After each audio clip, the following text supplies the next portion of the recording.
Waiting just around the bend. Family Matters. Actually, that was the Full House theme song.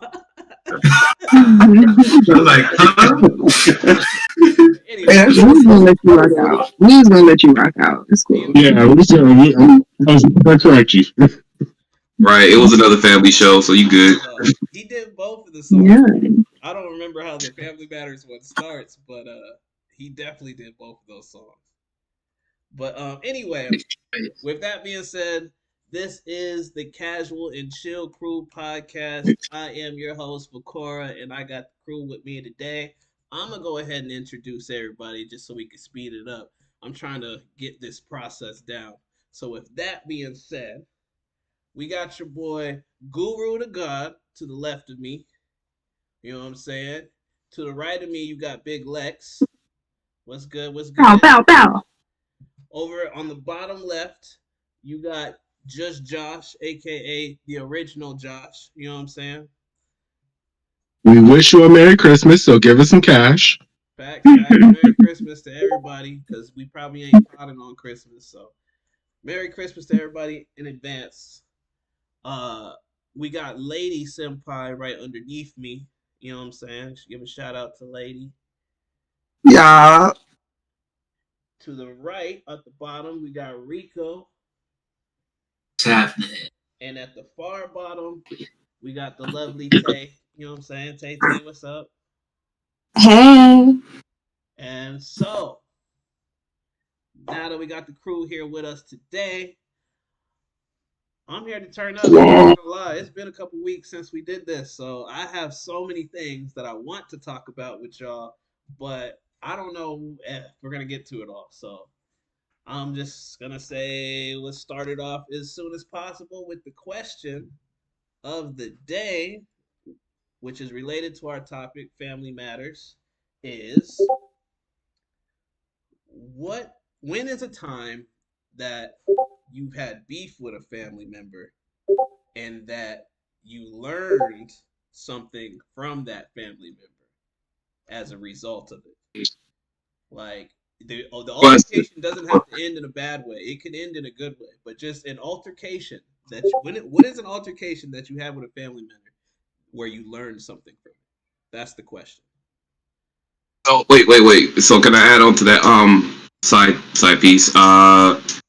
So that thing that you learn from that said family member, does it always have to be a positive thing, or could it just be like, finding out family generational curses?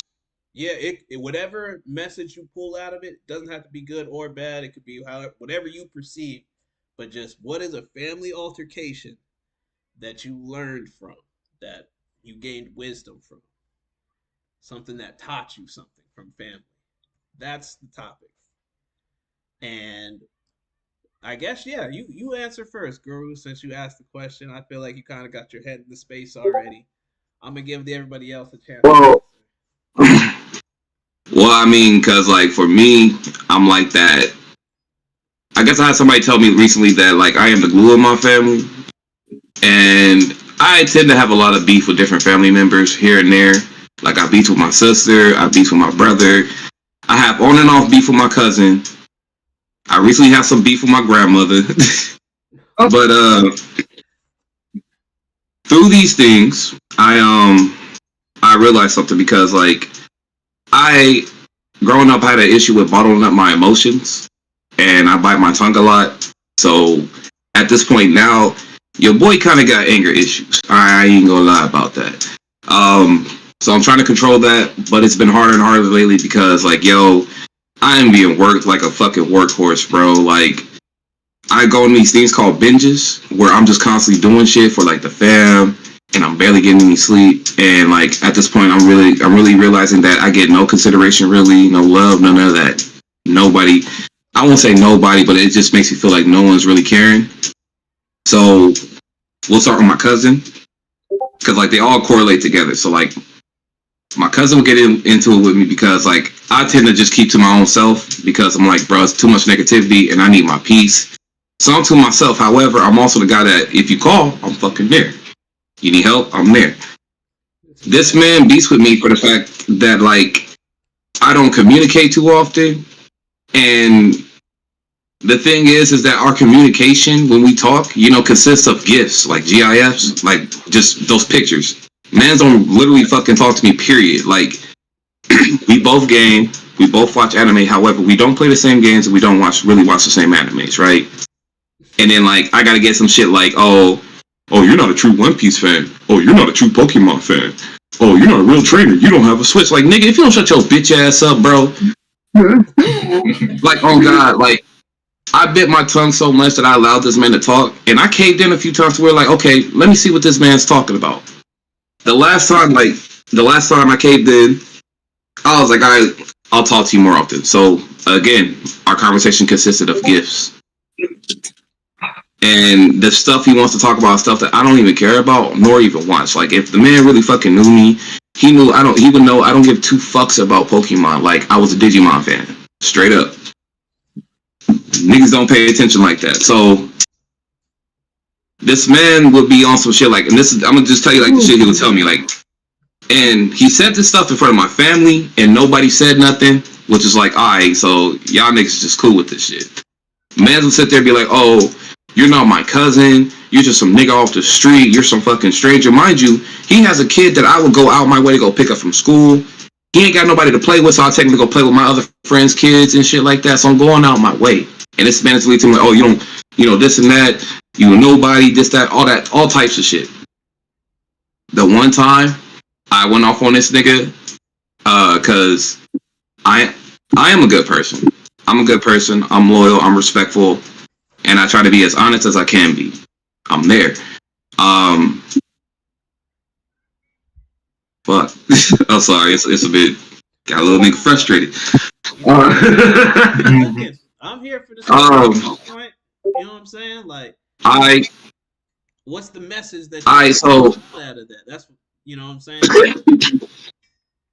The message I got out of that is that, like, even for that situation with my cousin and with my grandma, because it's the same thing, is that they're all selfish,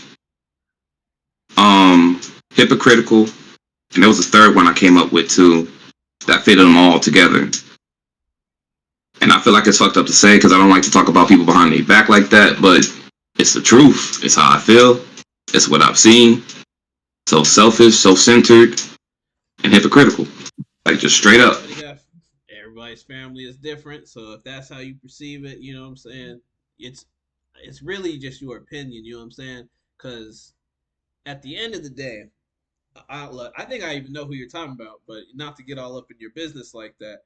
I'm just saying, like, the way you perceive your family members is always going to be different from the next family member, shit like that. We were talking right before we turned the camera on, and I told you I'm kind of like the wild child / black sheep in my family, and when I'm not the black sheep, my sister's the black sheep or whatever. But it's family, so it's like deep down at the end of the day, they all care about you. But like when you're going through it, you like, and I don't mean like you personally, I mean just like in general, when you're going through it and you start looking at like, man, y'all ain't there for me the way I need you, you know what I'm saying? I feel like everybody in that position could be harsh on family because you know it's like you would expect them to do more than what they're doing, but at the same time to use what you said against you. And it's not like I'm not trying to harp on you or like down talk anything you said, but you said yourself you don't speak a lot. You know what I'm saying? You keep to yourself. You go, so it's like closed mouths never get fed, and on top of that, no one can know how you're feeling about things if you don't ever let nobody know. Now, if you never speak your mind, and I'm not saying you don't, if you never speak your mind, though, you know, of course, after a while or after a long period of time, people are gonna pull their own, you know, opinions of how you move and all that stuff, and that might be coming down to some of the stuff that they said back to you.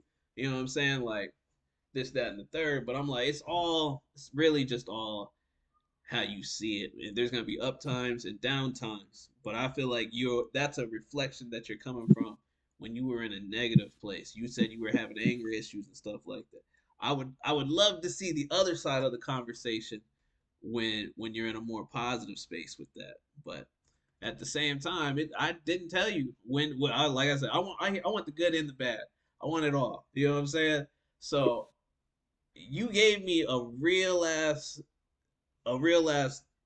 uh answer to my question. To be real, like that was I'm glad you went first because now I don't want nobody else skipping out on this question. Like to add, bro. So that other side you talk about, that's the side I always lead with, bro. I lead with love and respect, and I do talk about my feelings and the things I go through. However, again, my family is selfish, self-centered, and hypocritical.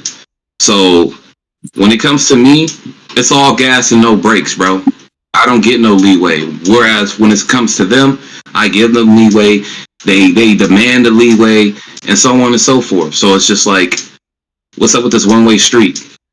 I know what it is, man. Some people are just better than others, and to be real, ever since I've known you, you have been a real ass nigga, and you always go out of your way for other people. So it's like that's just the way you are, the way you program. You care about people. So going out of your way for family members, that's something I've known you to do since day one when I met you. You'd be driving your little sister around this, that, and the third, going picking your brother up from the basketball court and stuff like that when you was whipping in that fucking what was it, the Taurus that you had? You know what I'm saying? I'm like, what? So many cars. You know what I'm saying? But like I remember this has always been a part of your personality, your character. And so my thing is the way that I perceive that whole situation, this is just me from the outside looking in. I'm like, you've always been the man. You know what I'm saying? To your family, you, like you said, the glue that holds it together. You've always been a centerpiece of your family, and a lot of people rely on you to get things done because they can't really get it done on their own. Or if they could, you know what I'm saying, they just want help and stuff like that. Going back to your thing about saying they're selfish, but I'm just like you've always been that guy for them. You've always been the guy to them. So there's no reason to stop. You know what I'm saying? Like play your role, be who you are. You know what I'm saying? But I sympathize with what you're saying because it is fucked up that it is fucked up that shit gets said and you're like, yo, y'all gonna let him say this or whatever, and no one's gonna ride for me. I know how that feels when you feel like no one's speaking up for you, and that's a feeling that I've always kind of like. I've hated that people have to go through that, but it is what it is. You know what I'm saying? It's just the reality of life. But Facts, just life, just life. with that being said, C'est we're la gonna vie. move to the next person because that was a great start. So I want to get something from one of the females, whichever one of you wants to go next. Family matters. Well, we got Lady and we got Lex on mute. So I guess Tay, by elimination, that makes you next. Okay. Join the dark side. We got cookies. Okay, so let's see here. So I am considered the adventurous wild child risk taker in my family. So I also, let me preface, my family immigrated here from Nigeria when my mom was pregnant with me. So on top of trying to figure out my identity in the world, I'm also having to conflict with two different cultures. One, what it's like to be raised in America. Two, also being raised with a traditional Nigerian family household, and family is very important. And not to say I don't love my family. However, I grew up seeing a lot of things I really should not have seen as a child, which pushed me to be like, when I got to be 18, I was bucking out of there, not turning back, and living my life. That was my plan. Got to college, saw little things, and I'm like, okay, maybe I should give my family grace and, try to work on that. Go home and it's the same bullshit every time, and I'm like, you know what, I'm glad I moved out. I'm glad I can come back and leave. However, my current beef with my family is that they all want me to come home, and I am not ready to come home just yet because, again, I'm not trying to deal with all that type of stuff. It's not to say I don't love my family. I'm just setting firm on my boundaries and realizing that at the end of the day, I am now an adult. as much as I want to be a good kid, I also have to figure out, again, this is my life and figure out what I truly want, what I truly value, trying to figure out who I am in the world. And if it means I have to hear about long conversation of like, oh, this and this and this, or like, oh, your brother decided to do this and whatnot, I'll take it. The lesson, long answer short, I guess, what I learned is that sometimes for family, you have to sacrifice your dreams to make other people happy, and I hate that notation because again, I just sometimes I wonder if like only if my mom did this or if my mom did that or if my brother did this, like would they be a little bit more happier than they are in their current state? If that makes sense. I get you. Makes perfect. Yeah, that is an interesting thought. I'm actually like hearing how you came to that conclusion. I was actually kind of interested. You know what I'm saying with the new backgrounds and stuff.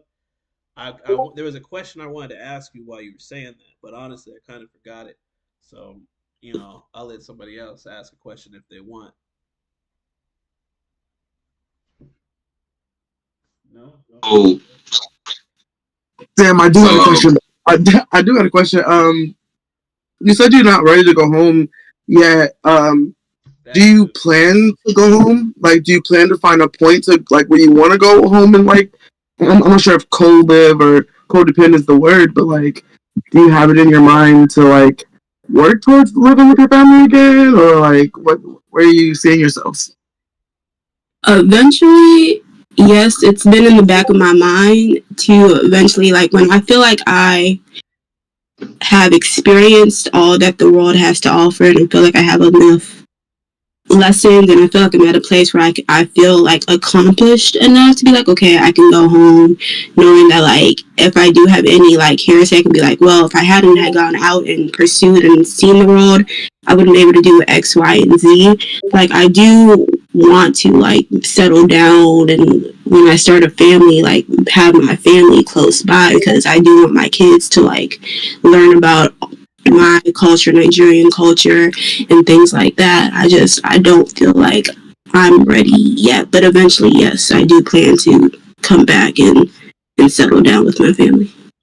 You ain't going home no time soon. No time soon. You get a little taste of it. and I don't even blame you. I don't even blame you. Yeah, my question on that would be closer to like, why would you go home? Why would I go home?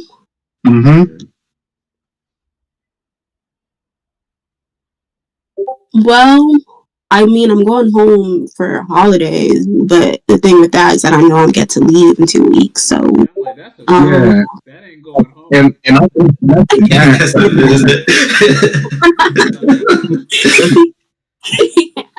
why would you go back permanently? That's what I mean.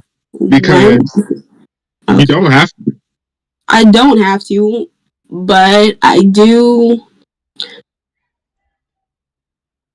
Let me also rephrase this as I am also the second oldest in my family, and my older brother who has.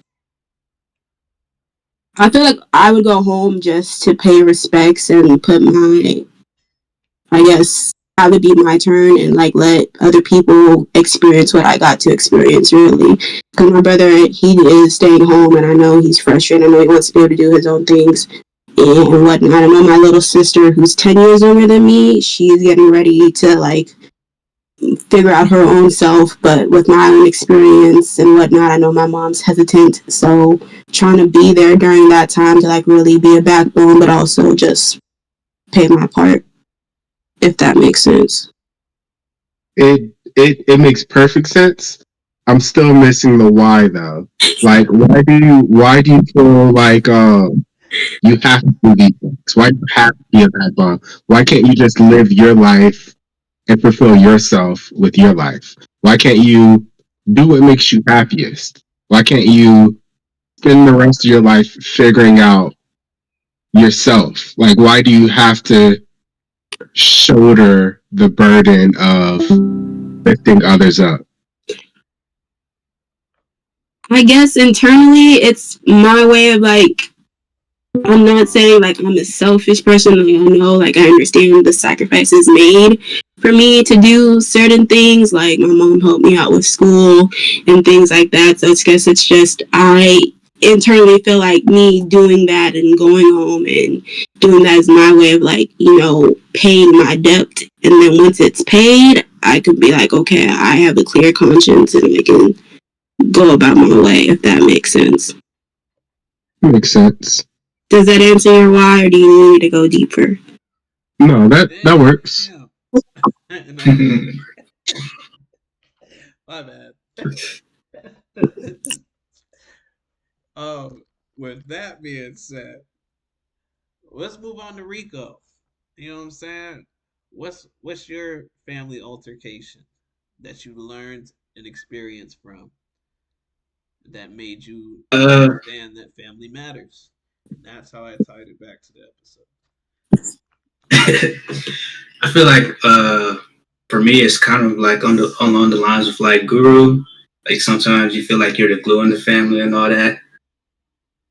So, but like sometimes I feel like I can't speak up for myself most of the time. So like I feel like I'm relating with everyone. So today I feel like some days I feel like I need to like step away or like move away from family. But at the end of the day, you just like you still need like one another and all that. Is what I think. All right. Do that. I kind of wanted a little bit more from you, but I'm not gonna. I'll let you slide for now. I'll let you slide for now. We got Lady and we got myself. She's on mute, so I'll go next. And so my family altercation that I experienced is I have a couple, but this is the one that I'm gonna tell. So I recently this year, maybe a couple months ago, went on a family vacation and got to visit some of my family that I haven't seen in a really long time. So I was like getting reacquainted with them. And what I learned from that is that a lot of my family is very similar to myself. And like we all got our different we all got different personality. We're all our own people and stuff like that. But I've always been like an outgoing person. I don't mind talking to anybody and anybody. I felt like it's kind of my superpower. Random strangers will come up and have conversations with me because they just feel like, I'm an easy to approach person. So with that being said, oh snap, my bad. Yeah. Anyway, with that being said, when I went to go visit the family, uh, I hadn't seen them in like 10 plus years.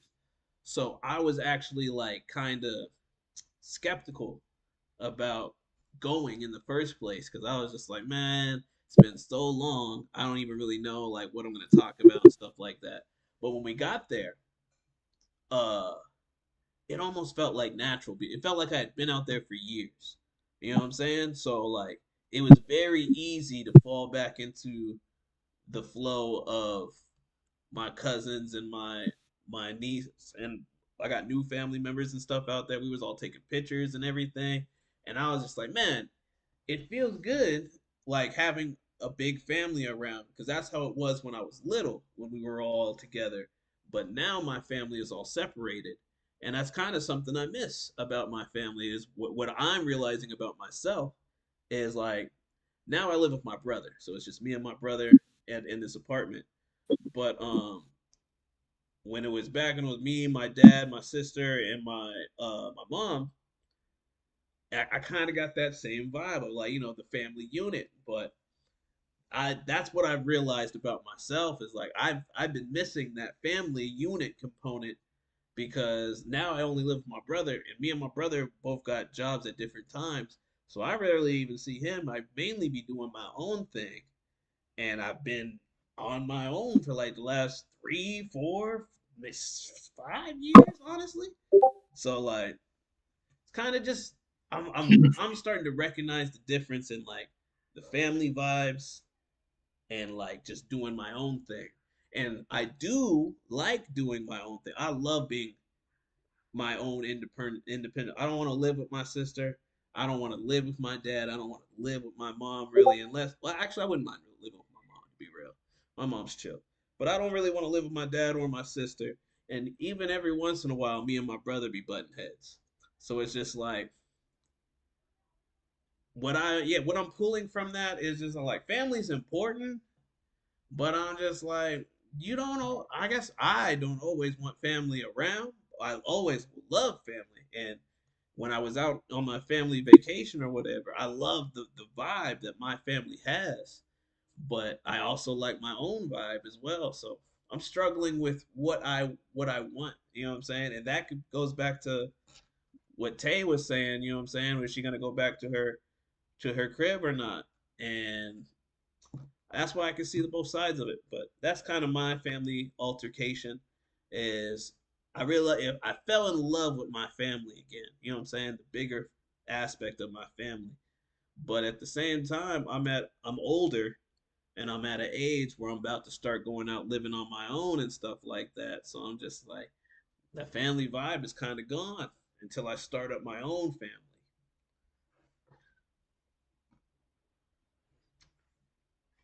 Feel that. I would like to add that, yeah, honestly, on the real, from your story, I did realize that like those family events are highly meaningful, and it can like bring you guys together. You don't have to kick it like every single day, but like those once in a while events, that should be like a reoccurring thing amongst families. For real, we had planned to do something next year as well. So I kind of like the idea with that. Maybe once a year going to visit family and doing a big event type thing, and then visiting my family or whatever whenever we get our living situations figured out. And if I got to go see my sister, go pull up on my dad or whatever the case may be, still spending time with family, but not all my time with family because I've become somewhat of a recluse or whatever you call the word. I enjoy having my time to myself and being doing able like what I want to do. Sometimes I want to honestly, sometimes I just want to do hood rat shit with my friends. You know what I'm saying? We outside. You know what I'm saying? I don't know about y'all, but I'm outside. This a car. Like sometimes I just want to cut up and act out and have fun. And I'm a very lighthearted person, very free spirit. You know what I'm saying? I just like to have fun and be entertained. But a lot of my other family is a little more serious. Like we all share. That's what I was trying to say about my family earlier. We all share the same type of comedy. And so like my brother is hilarious. I think I'm pretty funny. Not all the time, but sometimes I think I could be pretty damn funny. When I went out there and I was visiting family, man, they would have me dying. Roasting jokes left and right. Anybody could get it. You know what I'm saying? And I have an Aunt Benny. My Aunt Benny, she's one of the quickest talkers out there. You know what I'm saying? So I remember I had walked out the house. Everybody's getting ready to go to somewhere or whatever. I walked out of the house and I had my headphones on. So I'm like dancing, shuffling, doing something. She had stepped outside. She was like, oh, look at Corey over there trying to dance. Ooh, he trying hard, ain't he? I was like, damn, she hella roasted me. You know what I'm saying? And I just thought it was one of the funniest things ever. You know what I'm saying? But like that's what I'm saying. Like anybody can get jokes. Is like I love that about my family is that we all like whatever we got going on, whatever everybody got going on, that family bond, that comedy is still there. You know what I'm saying? But you know, lady, I believe you're the last one that has yet to answer the question. So the floor is Am I last? U.S. I don't think And Lex. Josh, I don't think did Josh answer too.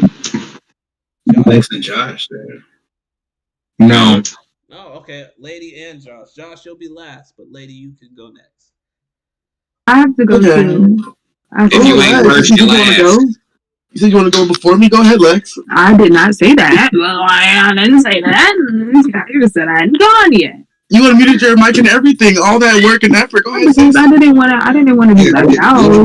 He's a lady and Josh. He's a lady and Josh. I'm like, hey, Big Lex is sitting right here. You feel me? So like, I'll go. All right. So the only person in my family I used to beef with is my dad. My dad used to be when I was younger, my dad used to be like real serious type guy. He didn't really take no BS. He was real tough. And from an older perspective, Mans was raising 2 kids by himself, and he wasn't really prepared for it. My dad didn't have like a college degree or nothing. He raising 2 kids as a single parent, and his skill set doesn't really allow him to make a lot of money with the things that he likes to do. So we struggle a lot. But because my dad was so serious, it kind of made me not like him for a while. This is up until I got into high school. I remember when I was 13, because I always had mad freedom because I stayed out of trouble. I kept my grades good. So by the time I was 13, I was damn near grown. And the reason I say that is because if I needed new clothes or shoes, I stole them. And if right. If I needed new clothes or shoes, I stole them. If I was hungry, I stole the food. Like I was pretty much grown. I wasn't expected to be in the house before 2:00, like a.m. Like I could stay out pretty much as long as I wanted. Man, what? Okay, we can talk that after. I'll let you finish. But like that coming home by the time the street lights was on, that used to be a thing. Dog. Yeah. But anyway, yeah, go ahead. But there's a lot to that I'm not gonna put on the podcast. But just know, like, I don't know anybody personally that grew up tougher than I did. Not one human being. I don't know nobody personally. Like, I hear stories about niggas that I don't know personally that had a harder life than I did at the beginning, but I don't know anybody personally. Yeah. That shit, it drove a wedge between me and my dad. My dad realized when I was in high school that he could possibly lose me and my brother. Like, when we got older, we was just not gonna fuck with him. And it caused my dad to, like, change. He became this guy that was, like, fun to be around, that was cool to be around, somebody that could actually give you advice, somebody that could, that would do anything for you. Like, he was always that guy that would do anything for you, but he was more loving, more caring because he didn't want to lose his sons. Like that Uncle Phil. Yeah, I was gonna say that's yeah. like Bella when Will Smith with his dad. Like not the old Fresh Prince, the new Fresh Prince. You got the same story as well. That's something you can get into, but and you know it's funny, because I used to. Never mind. But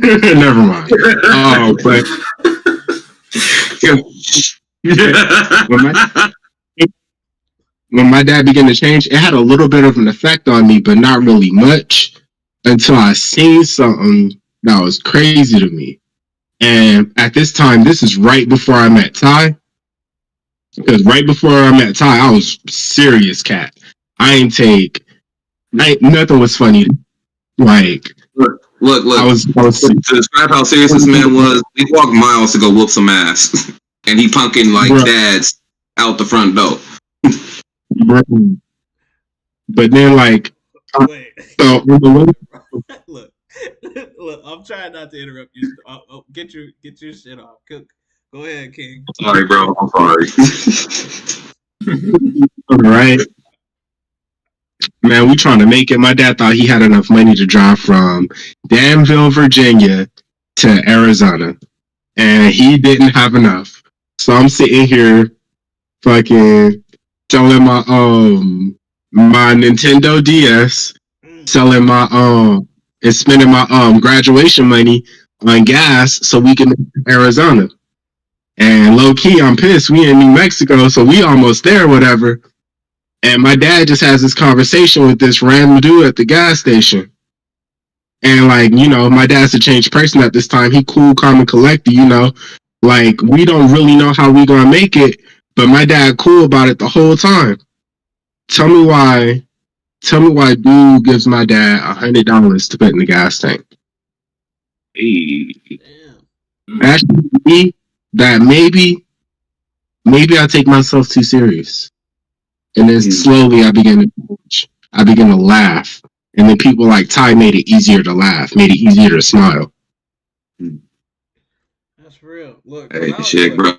when Ty It goes both ways, man. When Ty said this nigga used to walk miles to put hands on people, I instantly went back to like my first memory of meeting Josh. And I was like, oh, not Josh with the afro and the Timbs. You know what I'm saying? He used to walk around with the boots on all the time. I was like, man, you stopping around with the boots on to pull up on niggas? I was like, that's crazy. That's crazy work. Carolina Timbs. Yeah, you know what I'm saying? That was just my first thought. Now I was like, oh no, but go ahead and finish what you were saying. Exactly that, Josh. That's wild, man. Because it's hot out here. We out here in Arizona, man. Like if you walking around in Timbs out this heat, that's Feet on fire. That's wild. You must be mad. You must be real bad if you walking around out here. But anyway. Wait, so are you dad on good terms now, or? Yeah, I love my dad to death. Like my dad is one of my hot buttons. Like if somebody say something about my dad, I'm ready to fight instantly. And I only really get like that over like two people. I feel that. Yeah, he's cool. John's still one cool ass cat, bro. Yeah, I met him Yeah. multiple times. He's cool people. He a smooth talker, but he's still a cool ass cat. He come from the old school, bro. That's why all of them. Oh God, bro. I used to be trolling like roll up with John. He be saying some slick wild shit. I be like, well, what? I'm like, that's game. That's game, bro. That's game. And anytime I talk to him, he be like, yo, where Low at? Tell that nigga meet me on the court. Be balling. Right? He always with the smoke.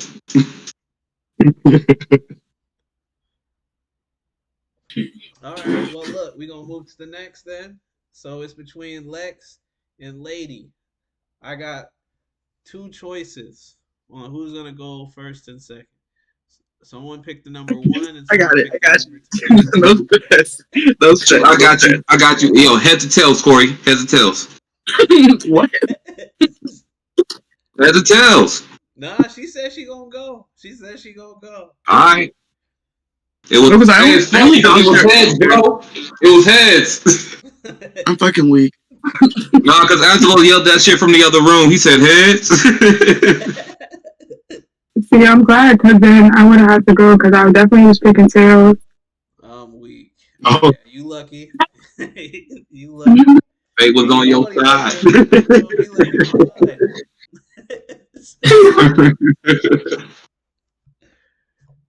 Oh, I don't mind going. I only dodged it earlier because I was really trying to think about what exactly I wanted to pinpoint. I mean, there's just so many things. You know what I'm saying? Life has been lifing, but I think what I decided to talk about, because honestly, I think the place I am right now in life, I don't even want to give thought or energy to any kind of shit, learning anything from any family member. Like, I'm cool right now. I'm kind of in my solitude. You know what I'm saying? Locked in. I'm cool. I don't even want to think about them. I'm chilling. But one thing I did want to bring is it's something I carry with me a lot. I really genuinely, like, I have such a huge heart, y'all. Like, and it sucks so fucking bad because people don't want to like appreciate love. But it's sad to say, my dad, he was like a kind of guy that had like one-liners, and one thing he like always used to say was, you can always like spread your love, but you can't control how people react to it.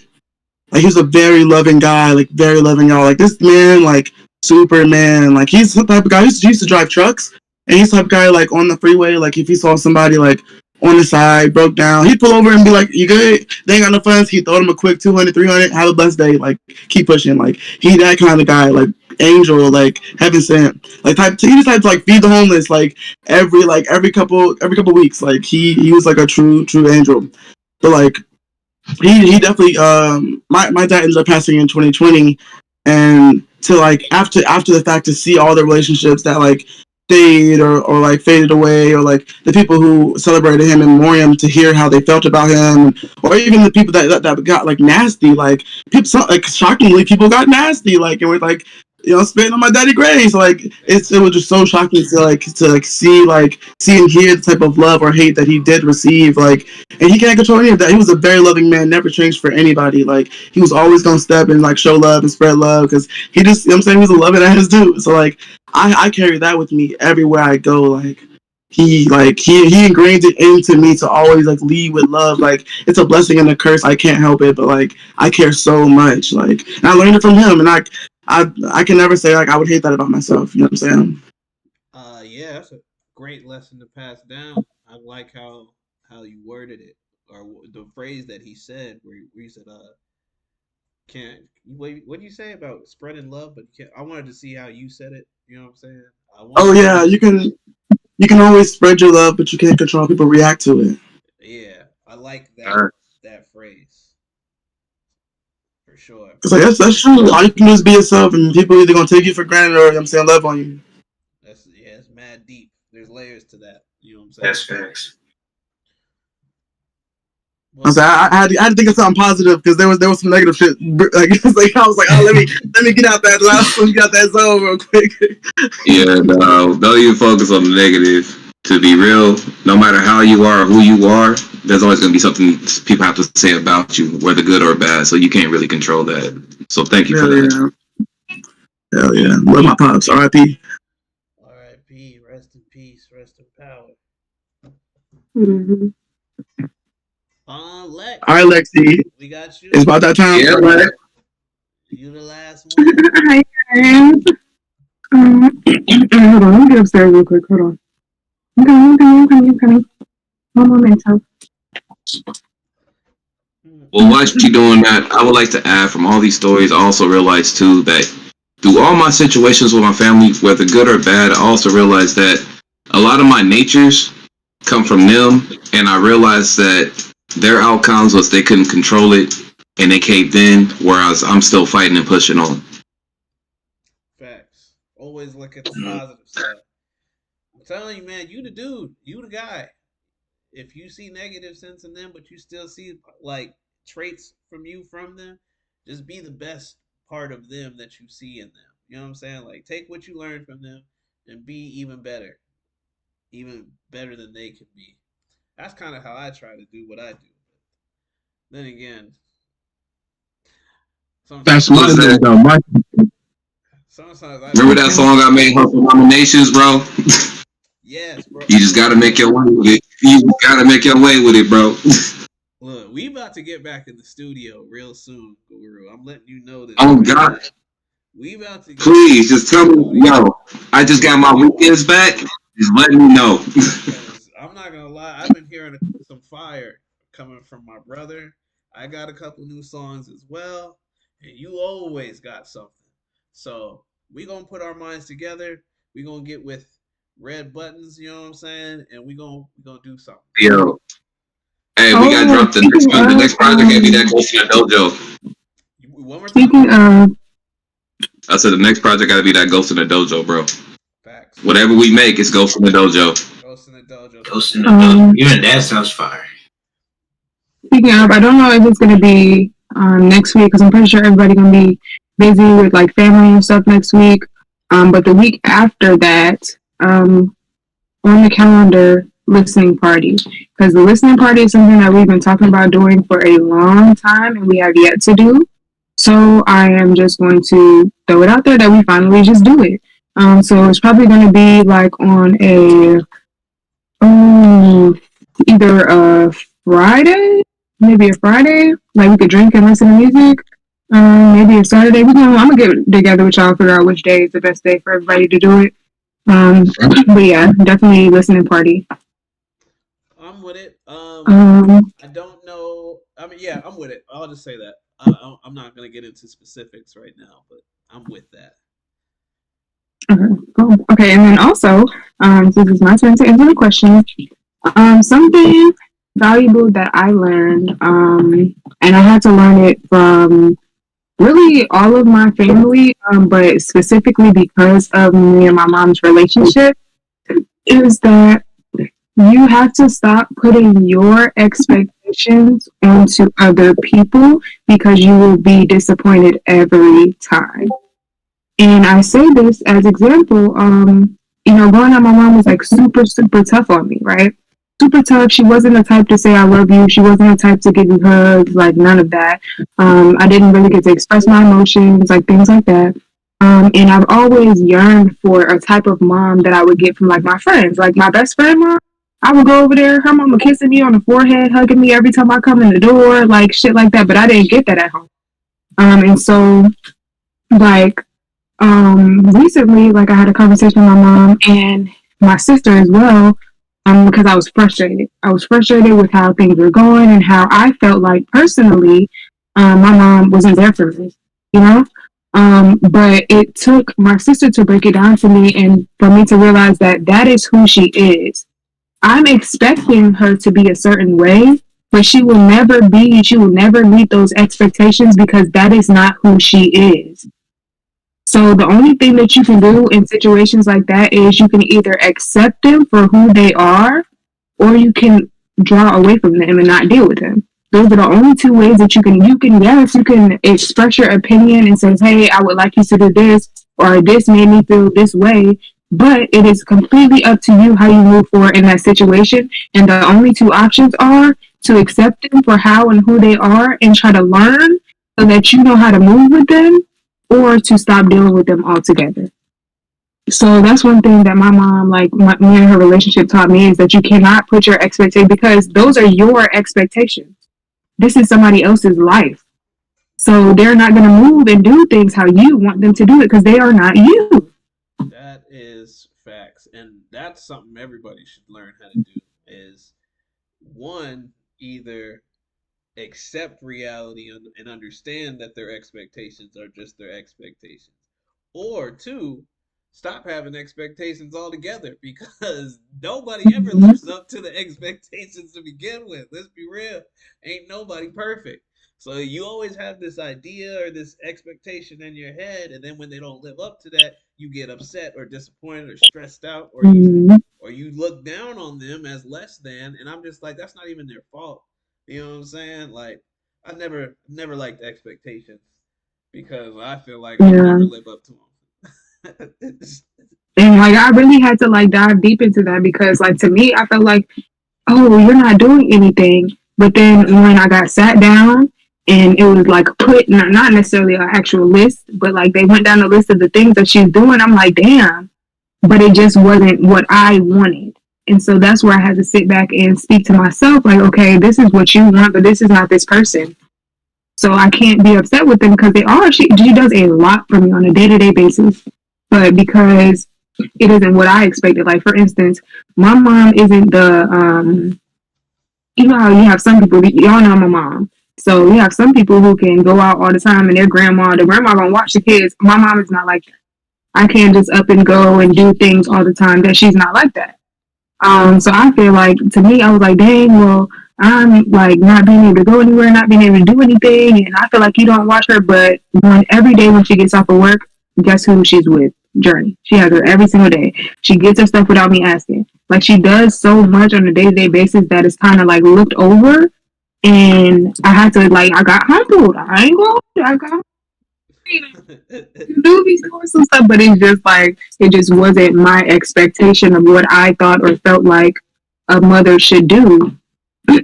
So, but that's something that I learned, and that's something to carry with you with everything, like relationships, friendships, everything, because you will always be disappointed if you allow your expectations to determine the next person, or like overshadow the next person's actions because they're their own person. So something that you might think is very valid and should be happening, they might not think that way.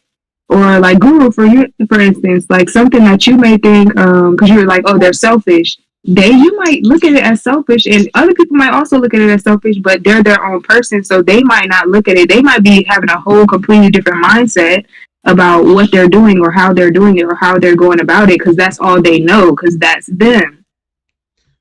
So it's just one of those things that you gotta like either learn that person and accept them for who they are, or just stop dealing with them. And I honestly don't see you doing that. I don't see you stop dealing with your family, but you just have to kind of like learn like, okay, well, I know that this person. And another thing is when somebody shows you who they are, believe them the first time. Believe them the first time. This is true, but also I want to say this to add on to that. People can change, aka Yeah, the they very can. recent example that Josh used. So it's like, yes, if people show you their character, you know what I'm saying, by all means believe them to be that person. But at the same time, people learn, people change, people grow. So don't always hold them to that standard. Don't always hold them to that like expectation. I Mm-hmm. feel like Yeah. expectations is what's fucking up the dating game, to be real. Because everybody be talking about, oh, this is my That's red right. flag, and once I got 2 red flag, 3 red flags, I'm out. Blah blah blah. This, that, and the third. Everybody got what they want out of, like, oh, my man got Wait, to make six wait, figures, or I want a chick with a fat wait, ass, or my girl got to know how to wait. cook, or my man I got to want to know how call to do this, bullshit. or you know what I'm saying. Exactly. And everybody ass can't be Expectations. as fat as Big Legs. Like, let's just talk about it. Everybody ass can't be as fat as Big Legs is. So like Oh my I want to. I want to hit the bullshit button here because yes, although that all that is true, they will make those exceptions for those terrible people, bro. They only have those expectations for the good ones. man, For the good men and for the good women, those are only times those expectation applies. Any other time, out in the club in the hood around some fake ass wannabe thug or thotty ass, you know what? man, It's a whole different story. Yo, I almost put on blast right now. Just instinctively, my body was just telling me to be like, "Yo, old girl, she the main one you talking about." But I don't want to put her out there like that.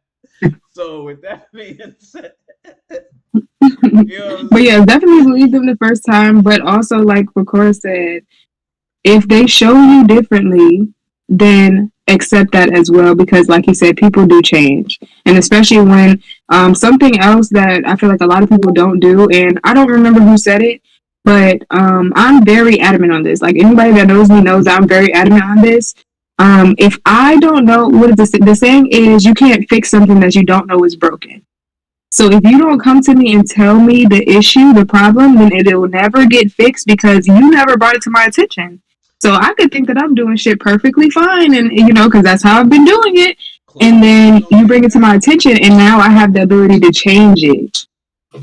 Closed mouths do not That's get that fed. closed mouth don't get fed. And you want to know something crazy? Look, don't fact check me on this, but this is something that I heard somebody say on YouTube.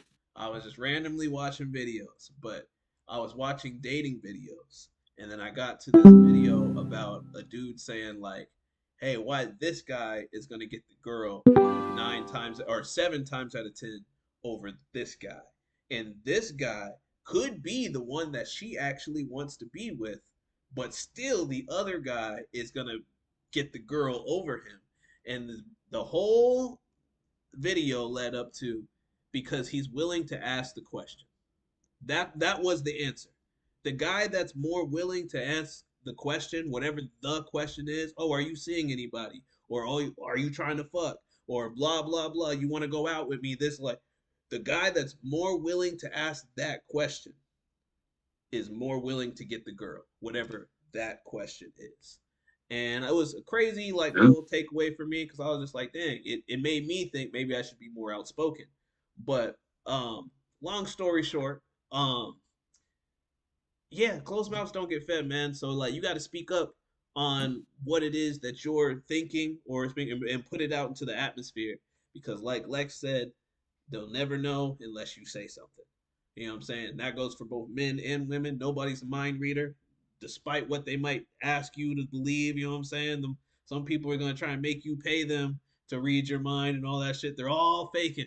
They're all fraud. I'm here to expose it right here, right now. So you telling me Miss Cleo ain't a mind reader? Miss Cleo was the only real one. Miss Cleo, she's been hidden somewhere. They took Miss Cleo away. You don't see her no more. She don't pop up. What you talking about? Miss Cleo was CIA. I don't know what happened to her. He had all the information. I don't know. Call me now. Miss Cleo. Call me now. We need to call her that. What's finna happen in these coming days? What's up with these drones? For real. Oh, the drones. I saw that one up with that Count Dooku ship. That's a lie. Yeah, look. Y'all had regular drones coming out the sea. That was CGI. Bro, them drones is popping over in New Jersey. People saying all types of crazy stuff's going on. I got some homies that live out there, and I was gonna ask them about it, but honestly, I just didn't do it yet. I don't know why. But I thought we were about the drones. I used to be worried about these birds, and that's the serious shit. The birds, because you just overlook birds. Like, oh, it's a fucking bird. No, that ain't no bird, nigga. That is not no bird. Hey, no, for real, cause like I done seen some bird corpses that ain't had no blood, no guts, no nothing. Just hollow feathers. Birds are like robot things anyway that governments send out there, and they got little cameras and stuff like that they're flying birds around on people all the time. That's just what I heard. But you hear so many things that you don't know what to believe anymore. Yeah, that was a rumor. That was a rumor, and I will tell you how it started. So this was the rumor. The rumor was that pigeons are fake. And the way that the rumor was started was because somebody asked the question, and it was like a uninformed question, but it did make sense. And here's the question. Have you ever seen a baby pigeon? No, of course you haven't. But people didn't know why, so they assumed like, oh, pigeons are fake. The reason you don't see a baby pigeon is because the mama don't let the pigeon out of its sight until it's damn near grown. And then when it's grown, that's when you see it. Well, there you go. The more you know. That's interesting. The more you know, man. I had to. No. Yeah, and the only reason I know this shit is because I went down that rabbit hole. Like, I'm like, why haven't I never seen a baby pigeon before? So, I think outside of that, I never truly went down that rabbit hole though. But I can say just from observation, you can see that they grow. You see the smaller ones, and then you see the bigger ones. Like, nigga, you been out here eating. Yo, they got a device. I don't know if it came out yet, but it's supposed to have been out in October or something like that. But I think it's called the Rabbit or the Rabbit Hole or whatever, something like that. But the way the dude was advertising it, he was saying it's pretty much going to be like the new everyday phone. You know what I'm saying? Like, everybody walks around, you carry your phone in your pocket 24/7. You know what I'm saying? Messages and updates and all that stuff. But what this rabbit hole thing it was like, it would answer questions for you, like, and search the internet for results in super quick time. So it was like a supercomputer that you hold and you could pull out or whatever. But like, for example, on how it would work, you could be like, yo, did this ever happen? And then whatever question you ask, it'll answer it, but it will search the whole web. So let's say you wanted to create something new, like, hey, has anybody ever made this before? No one's ever made this, but here's something like this and something similar to this. And it's just like, okay, well, since there's nothing like it, how would I go about making it? And then it'll give you the answers. What it does is it goes down the rabbit hole of the internet and finds you the answers. And that's what the whole device is about or whatever. It's very, very interesting. Yeah, I can't do it. That's iRobot. I can't do it. Look, we already got robots out. You seen Kai Cenat. He got that servant robot. And that thing, look, I saw it. Hey, yo, you see the one that dude showed his robot, iRobot? He showed him the iRobot movie when he got shot. And that nigga looked back like, bro, what? I was like, see, this is why it's gonna happen faster because niggas doing dumb shit like that. Like, all right, granted, it's already out there. They probably already seen it themselves, or they probably got it behind some super cryptic ass walls. But because dudes and people out here showing silly ass stuff, they shouldn't be showing AI. AI, It's we gonna finna get fucked up. because all you need, We finna get fucked up. all that needs to happen is you got to just get a hacker to buy one, because these things are programmed to do this, that, and the third, and they're only programmed to do certain things. But if you can hack something and crack the code, you can make anything anything. You know what I'm saying? You could do whatever, this, that, and the third. So if I got me a You robot either that need can a hacker hack to her, buy it, I can hack it, you either need crack a it. hacker to buy it, or you just gotta be the guy with the robot that pissed off the hacker. Yeah, look, all I'm saying is something's gonna go down. We're gonna see something in the news about robotic violence, and it's gonna make people question whether or not we should even have it in the Yeah. first place. You know what I'm saying? That's But until real. we get there, let's have fun with them all we can. You know what I'm saying? Like, this is the play phase. No, we're on the way. This is the good phase. We haven't got to iRobot yet, but we are Mhm. going to get. We are going to get to our next topic. My bad. I was going to jump into something about. We getting our robots soon. Elon made them robots. It's on the way. Don't worry about it. Don't worry about it. All I that. believe it. But so kind of what I want to It's too talk violent on about the kids. real quick, just It's to gonna be a kind of whole the Detroit moment. corporate world. You know what I'm saying? The Jamie Foxx thing. So, who here saw the Jamie Foxx special on Netflix? So I haven't seen it, but I do know of it, and I do know of its like controversy and reviews. Okay, great. I'm about to give y'all the tea if y'all don't know about it. So, you know what I'm saying? Pour up, because it's about to go down. it's about to go down. Look, Kevin Hart style. I delved into this topic because I like Jamie Foxx. Jamie Foxx has always been one of my favorite comedians. He doesn't do stand-up comedy as much anymore, but back in the day when he did stand-up comedy, I thought he was one of the best. Later on, we got Dave Chappelle. Mm-hmm. Dave Chappelle, in my mind, is the best, but there are other greats that do it as well, aka your Cat Williams and your Jamie Foxx.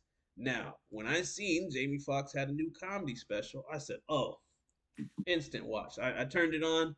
I didn't want to hear what nobody was talking about. I just wanted to watch it and experience it. But Mm-hmm.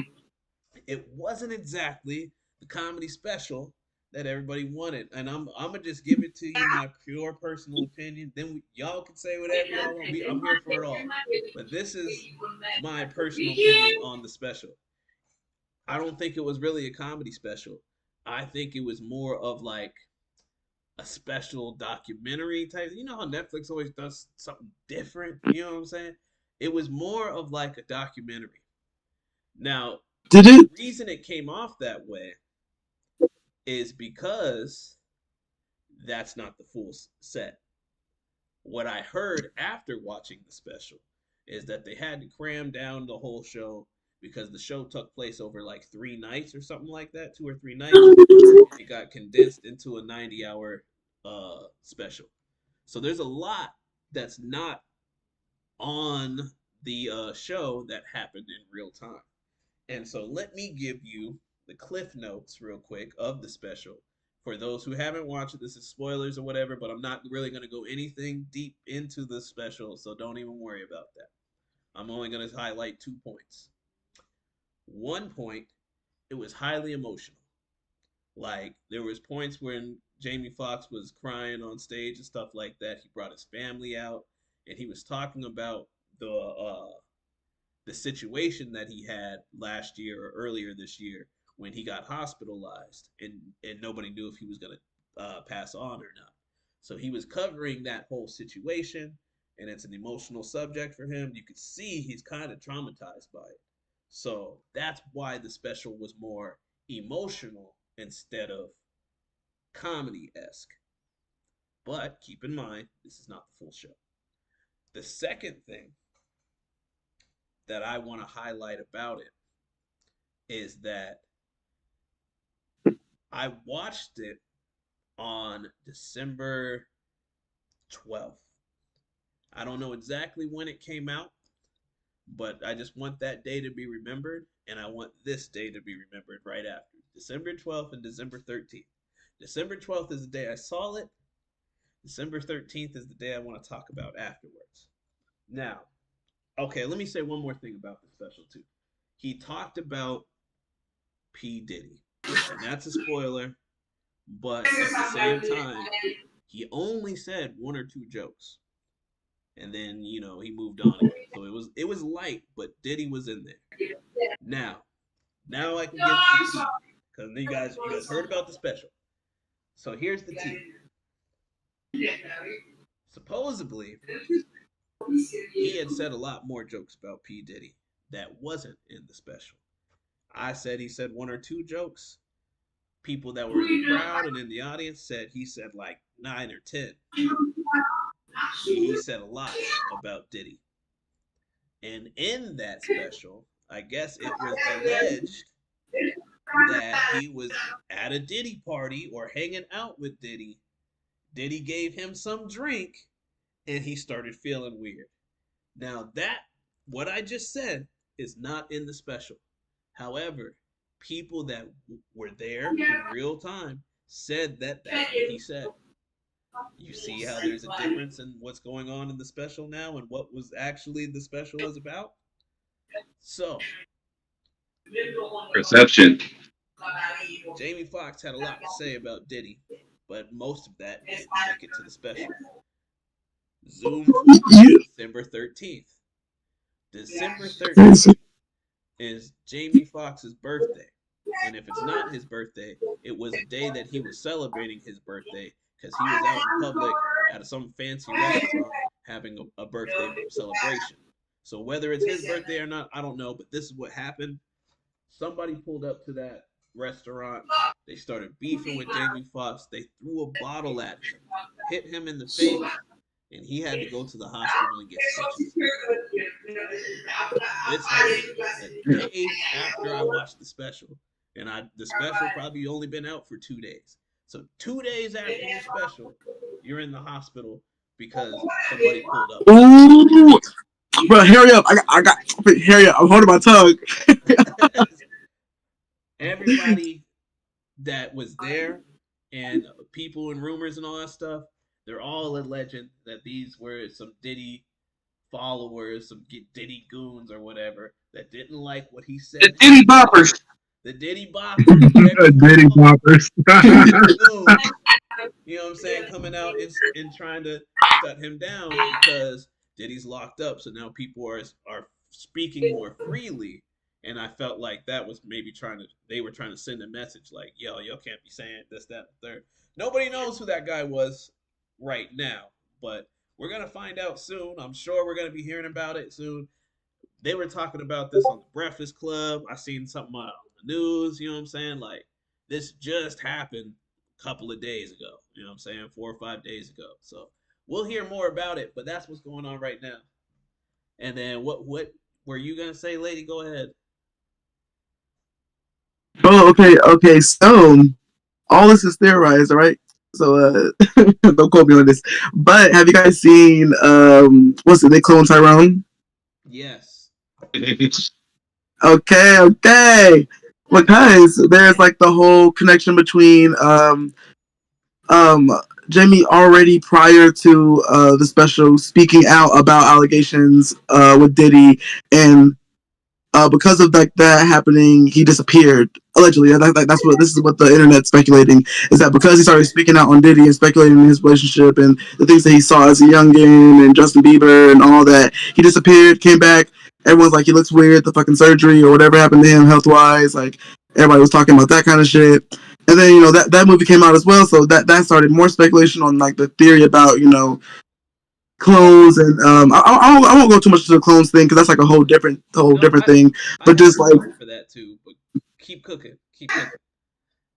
Oh no, yeah. So the whole like Jamie getting basically penalized for speaking out on Diddy. So it's funny you say that. It's funny you say that because it kind of seems I'm not sure it is like derivative, but like him to even like make jokes or make this special. And you said documentary. Like I wanted to ask you, did it seem like almost like he was trying to say not save face but make face? Like did it make it was it seeming like he was trying to seem more human about the situation? Like See, because I don't know too much about the clone stuff, but you know what I'm saying my brother was looking a little off. You know what I'm saying? Like, okay, so look, he so mentions that too in the special. But let me give you his take, and then I'll give you once again my opinion on how I felt about the special. So okay. this is what he said in the show. He was like, it was one of the last jokes he did because there was jokes in there. This was a comedy special. It was comedy orientated, although it was very emotional. So one of the jokes that he does, he's like famous for, is he'll make songs on the piano, and like he'll just talk about some regular stuff and throw it into conversation, make a song at it because he's really talented at singing. So one of his final jokes was like, "Yo, after everything I've done, said and done, blah blah blah, there are some people out here that still think that I'm a clone." And then he was like, "To anybody out here, no matter what, like he said he's gone out of his way to try to prove otherwise on multiple occasions, and people ain't trying to hear that. They just believe that he's been cloned." So he was like, "If I can't do nothing to appease those people, if I can't do nothing to change their mind," he just started singing like "fuck you." You know what I'm saying? Like that was the joke. You know, like at the end of the day, if I can't do it, fuck you then. But he was like, for all the people that do believe in me and that stuck by me and believe in all the things that I've done and blah blah blah, then he changed the word. He did the same thing, but he was like, I love you type thing, like thank you. So thank you Yeah, for he all was the like, people "Thank you." that like looked out for me. Thank you. And yeah, and that's the joke. But he does mention that everybody was thinking he was a clone. Now let me give my opinion on this because after watching the special, I feel like I kind of see both sides of the fence. And this is in my mind what happened. So Jamie got sick. He disappeared from the limelight. And when he came back, he looked different. And everybody said he had been cloned, blah, blah, blah, this, that, and the third. In the story, or in the special, he talks about why he went missing. And that's a much more believable story than him being cloned. I'm not saying that this didn't happen because there's still the possibility that it could have happened. However, What's the story? this is what he says. He said when he had his drink, whatever was put in the drink, whoever put that stuff in the drink, I don't care about that part right now. When he had the drink, he started to feel weird. He went to a friend's house or he went somewhere else that's not the hospital. And this was one of those jokes that he said. He was like, you know how your friends, they be trying to take care of you, but they're not doctors or nothing, so they don't know what's wrong with you. You know what I'm saying? They'll just be like, oh, drink some water or take a nap, you'll be all right type shit. So he went to his friend's crib and he was like, yo, man, I'm feeling out of it, blah, blah, blah. He was just like, man, you might need some aspirin. So he was like, yo, can you grab me an aspirin? And he was like, that's the last thing I remember because I passed out and I never got that aspirin. He woke up 20 days later in the hospital. And he had been in a coma. Everybody was around him. They didn't know if he was gonna make it and all that stuff or whatever. And he gets very emotional about it. That's why I say you can tell it's a traumatic experience for him. That's why I don't deny it. Wouldn't it's hard? It's not hard for me to believe that any of this happened. You know what I'm saying? Like it's very believable. But he said he had a long recovery process as well because he had what's it called? He had blood leak. Brain bleed. Yeah, brain leak or whatever. I don't remember what the term is or whatever, but there was something leaking in his brain and it caused him to have a seizure. And when he had a seizure, that's when he was passed out or whatever. And he was having a hard time believing that because he was like, yo, I'm Jamie Foxx. I've always had perfect health. So, like, you're telling me that I was passed out. I don't even believe that. You know what I'm saying? So, he couldn't walk. And because of the seizure, he had like Stroke. a shake in his head. And I'm going to do the shake, you know what I'm saying? Because the way he did the shake, you know what I'm saying? You could tell he was coming off of something. But he was like, his head, it would just start shaking like that. And like he'd be talking and his head would shake. So he was like, I couldn't be on the phone or nothing because he was like, I knew y'all was gonna roast the fuck out of me. He was like, y'all was already saying something was wrong with me when I went down initially. And he had put out a video where his eye was like crooked or cross-eyed like that. And he was like, oh, this is what my life is now. You know what I'm saying? But that was a joke. because while he was in recovery, like I said, he was having trouble walking and stuff. The one thing that was giving him confidence throughout his recovery process is he was saying, as long as I can still be funny, then I can still be me. I don't know if I'm gonna be able to walk again. I don't know if the seizure that I had is gonna affect me like long term down the line. But as long as I can still make jokes and still be funny, then I'll be all right. You know what I'm saying? So he put that video out of him being cross-eyed or whatever. It's the only video his family put out because his family didn't want him being made fun of and ridiculed while he was in recovery. And so when he did that I clone Tyrone thing, I guess that was something that was already done before he had his accident. So they put that out, but they didn't put that shit out until after he had recovered and like he was still in hiding. But that was like the first time everybody seen Jamie Foxx since his accident was in that they cloned Tyrone movie. It was And lined up. he looks different. He's gonna look different after being down in the hospital for a while, whether he's skinnier or fatter or whatever. You know what I'm saying? So you see him in this. They clone Tyrone. He doesn't look the same way as he looks in real life because he had a hospital, elder pain or whatever. And that's what makes the most sense to me. You know what I'm saying? But they out that though. They preached out that. They what? But would that make sense if they pre out the movie? Like, it wouldn't matter at the time of his release. Like, they would have pre-shot like pre-healthy Jamie. I hear you on that, but my thing is like you see Jamie Foxx in the They Clone Tyrone movie. That's not when they were saying he was cloned. Well, yeah, it is where they were saying it because of the movie and blah blah blah.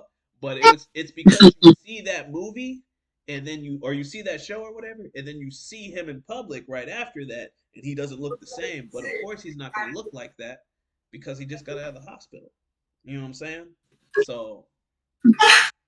Okay, so I feel like people aren't gonna always look the same way, like, because keep in mind, movies aren't shot like, oh, we shot this movie in November and they released it in December. Like, that's not how things work. So, and then especially for like different roles and stuff like that, like, for instance, the whole 50 Cent shit. Like, when 50 Cent was a dead cancer patient, that's not how he normally looked. He did that for a role, or what's the lady name from what is the lady name from How to Get Away with Murder? You know what I'm talking about? Viola Davis? Yeah, Viola Davis. Like how she commits to her roles and she looks different in each role, but when you see her in real life, she didn't look like that. That was just for a role. I feel like that's something that we have to like take into account as well. That people manipulate how they look for different roles as well. Facts. But so yeah, that's what I think about the whole cloning thing. It makes more sense to believe that he was just in the hospital but Hollywood is so, you know what I'm saying, everything that's going on is crazy that it's like, yes, while he was down and out of commission and this, that, and the third, someone very well could have replaced him. And that could be the bigger thing that we'll just never know, you know what I'm saying? But it sounded more believable what he was saying. And I didn't even get the full story because once again, I only got the 90-minute special. There were people there that got a bigger part of what he was trying to say, that got the full story about what he was trying to say. You know what I'm saying? So that's kind of what I believe. But so I have a quick breakout question. Not to get off of topic really, but just a real quick breakout question. Are there any celebrities that you guys do think are clones? Gucci Mane. I knew somebody was gonna say Gucci. Oh yeah, absolutely. I've been listening to Go Up my whole life. They ain't the same nigga.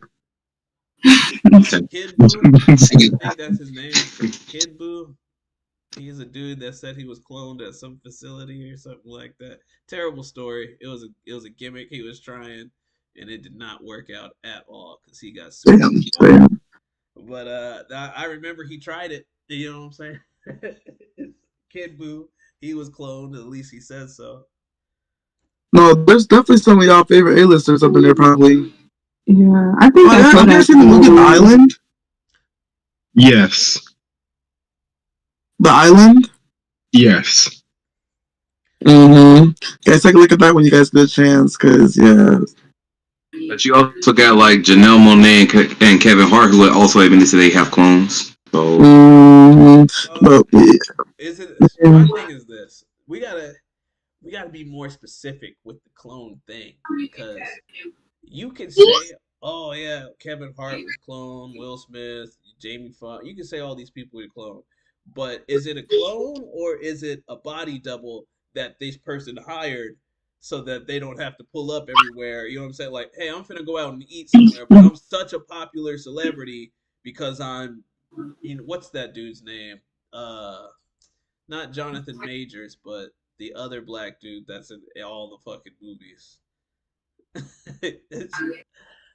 Michael B. Jordan? Yes, But Michael that was B. very Jordan. That's who I thought Michael B. about. Jordan has a body double. I'm sure of it. So, are we saying he's cloned because he has a body double?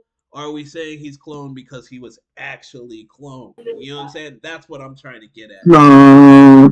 I think the I feel body like a double whole is lot of like it because you got people who actually been cloned, you got people who have clones, and then you got some shit you just call MK Ultra.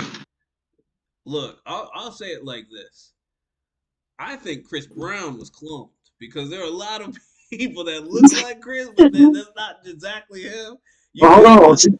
But look, Drizzy just recently proved that with that lookalike party. see, look, Drake too. I thought it was Drake. I don't. The lookalikes go crazy. Drake paid people to look like him, and that's crazy to me. But my thing is, there are people that go around looking like Chris Brown that didn't get paid, and then they'll like people will pull up on them and be like, "Yo, can we take a picture with you?" And that person will just do it. They'll just be like, "Yo, this person they on Chris Brown. I'm gonna go ahead and get this bread real quick." You know what I'm saying? And I find that crazy, but I think he was cloned because there are so many people that look like him that I'm just like it's surprising. But there are other people I feel like they're just walking around with body doubles, and people get caught up in that, and then they're just like, the you know what I'm saying? But body double thing though. I feel like Like with Mike Tyson with that one story where there was his lookalike that assaulted a woman, but he was in a whole different state, and he quickly posted a picture. Was like, "Nah, nigga, that ain't me." see, look, body double. I think a body double would only like pertain to like that maybe not the 1%, but like the 5%. Like you gotta be stupid rich to be like hiring somebody to, cause like niggas get like poisoned or like, you know what I'm saying, niggas be trying to take other niggas out for spies. You know what I'm saying? So I think that would only pertain to like those people who are worried about, you know what I'm saying, beefing or not taking those deals or type stuff like that. Like I think the lower, you know what I'm saying, CD, level celebrities, those are the ones that might get cloned and tricked into certain things. Well, hold on, because I know for a fact NBA YoungBoy and Lil Durk both had body doubles. So we'll never know. Why We'll never. Why not? Why the fuck not? You in the streets like that, and you want to be in a limelight, you need one. Yeah. Oh, my question is, if you have a body double, right, and something happens, and you know somebody thinks that that's you, and you're beefing, and they end up killing the body double, do you come out and be like, "Hey, I'm still here. That wasn't me," or like, do you go to a random place in the world where Tupac is at? So okay, so here's the rules.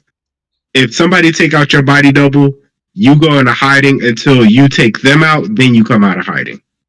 Yeah, I was about to say. But this is like some type of program. If someone no. Nobody's putting Lil Durk in no type of program. Lil Durk is gonna kill your ass himself, and then he'll come out. But that still isn't. Sure. But I'm saying with other people that have. So do you let the public speculate and be like, "Oh, they're dead," or do you let them know that like, how does that work? Because it's like if you say, "Oh, your Lil Durk body double is out there," because he ain't feel like going out there that day, and they killed a body double, and now all over social media it's like, "Oh, Durk is dead," and then he killed a person that killed a body double, and he come back out and be like, "No, y'all, I'm not dead." Like, how does that work? I mean, that is what the body double is paid for. That's true. The body double. But I'm saying though, like, so do you tell them? Like, do you tell the world that was not him? No. Because from speculation, that's the part that I don't understand. Like, how do you just quote unquote die, and then be like, oh y'all, nah, that wasn't even me. Like, Well, look, they tried to kill off Sinbad, and Sinbad stayed dead for like 3 months before he popped back out and was like, "Yo, Hey, bro, for real, I'm for still here. real. So what? Why y'all saying I'm dead? You know, it's really just at your discretion. So it's like if your body don't got bodied, you might want to stay in hiding because it's just like who knows? And once they figure out that that wasn't the real nigga, they're probably gonna try and spin the block and come back after you. So you might want to stay in hiding. However, how you're gonna be in hiding is different. Like in the Dirk scenario, Lil Dirk and his niggas allegedly might slide on you themselves. But if someone is not that gangster, not that street, or not about that life, you know what I'm saying? If they didn't come from that type of background, you might go into hiding from like the government and stuff like that because they're like, yo, someone's trying to assassinate you and they assassinated your body double, so we're going to move you into hiding and put you over in, So, you know, the middle of nowhere until we can mhm. confirm who it was. They're gonna move you You know what to. I'm saying? They'll move you to Phoenix, Arizona. They might. you They might. can get moved to Panama. But yeah, so See, I think that that's a joke. That's a joke, but it's not a joke. Like Hey, if Tupac you ever go alive. to Arizona, one thing that you'll notice is nobody's from Arizona. facts. A lot of people came out here to move from other places, but I know the a little bit about what's going on with that, and it was based on like basically okay. Arizona has changed within the last 15 to 20 years, and I've been out here for about 12 years, 13 years. So I know a little bit about what's going on, but I've seen it change. And long story short on that, Arizona used to be a retirement state because there was a bunch of land out here for cheap. There wasn't any stuff out here, no buildings and all that stuff.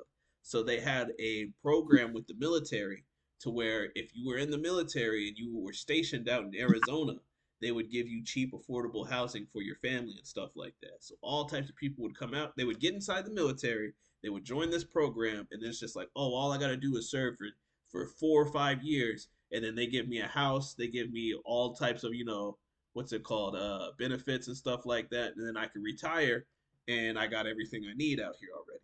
That's why it's called the retirement state. Now they did that program for like 7 to 10 years, but eventually that program came to an end because they achieved what they were trying to do, which was repopulate Arizona or, build it up to be a bigger state. And like you said, a lot of people are out here and that aren't from here. They moved out here from Chicago, they moved out here from California. Those are the two main ones. But you see people from all walks of life, New York, New Jersey, and stuff like that. Because all these people here, oh bro, you can get cheap housing over here if you move out here, bro. That's what you hear. Well, when you get out here, it's not like that anymore because they don't put up all those buildings, they don't put up all those houses, they don't let all these people in. They let so many people in that now you got people that are homeless and stuff around here because there's not enough jobs and this, that, and the third. So the economy's kind of messed up to be real, but that's kind of what happened. Is there was a boom in this state about 12 to 15 years ago where they wanted everybody to come out here and move.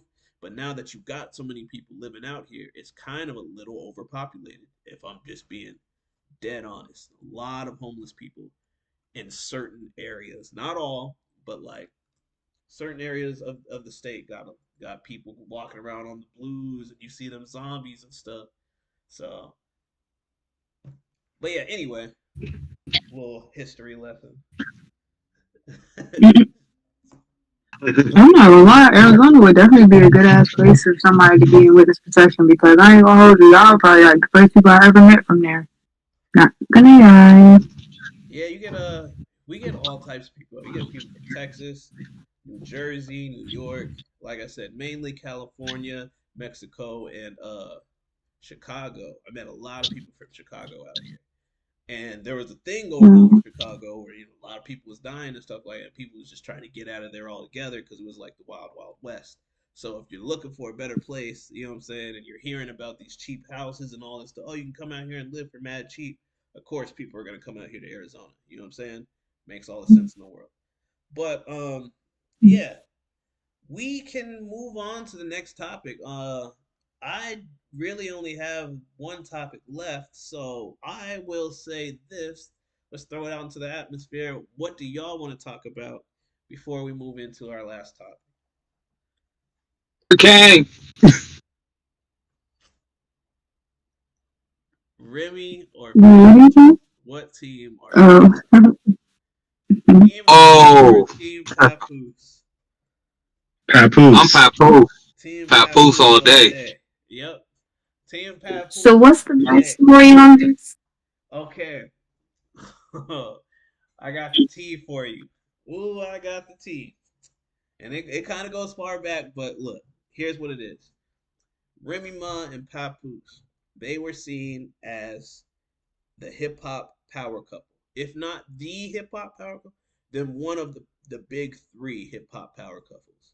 Mm-hmm. So everybody would look at their love and be like, yo, these was the ones that's the most solid.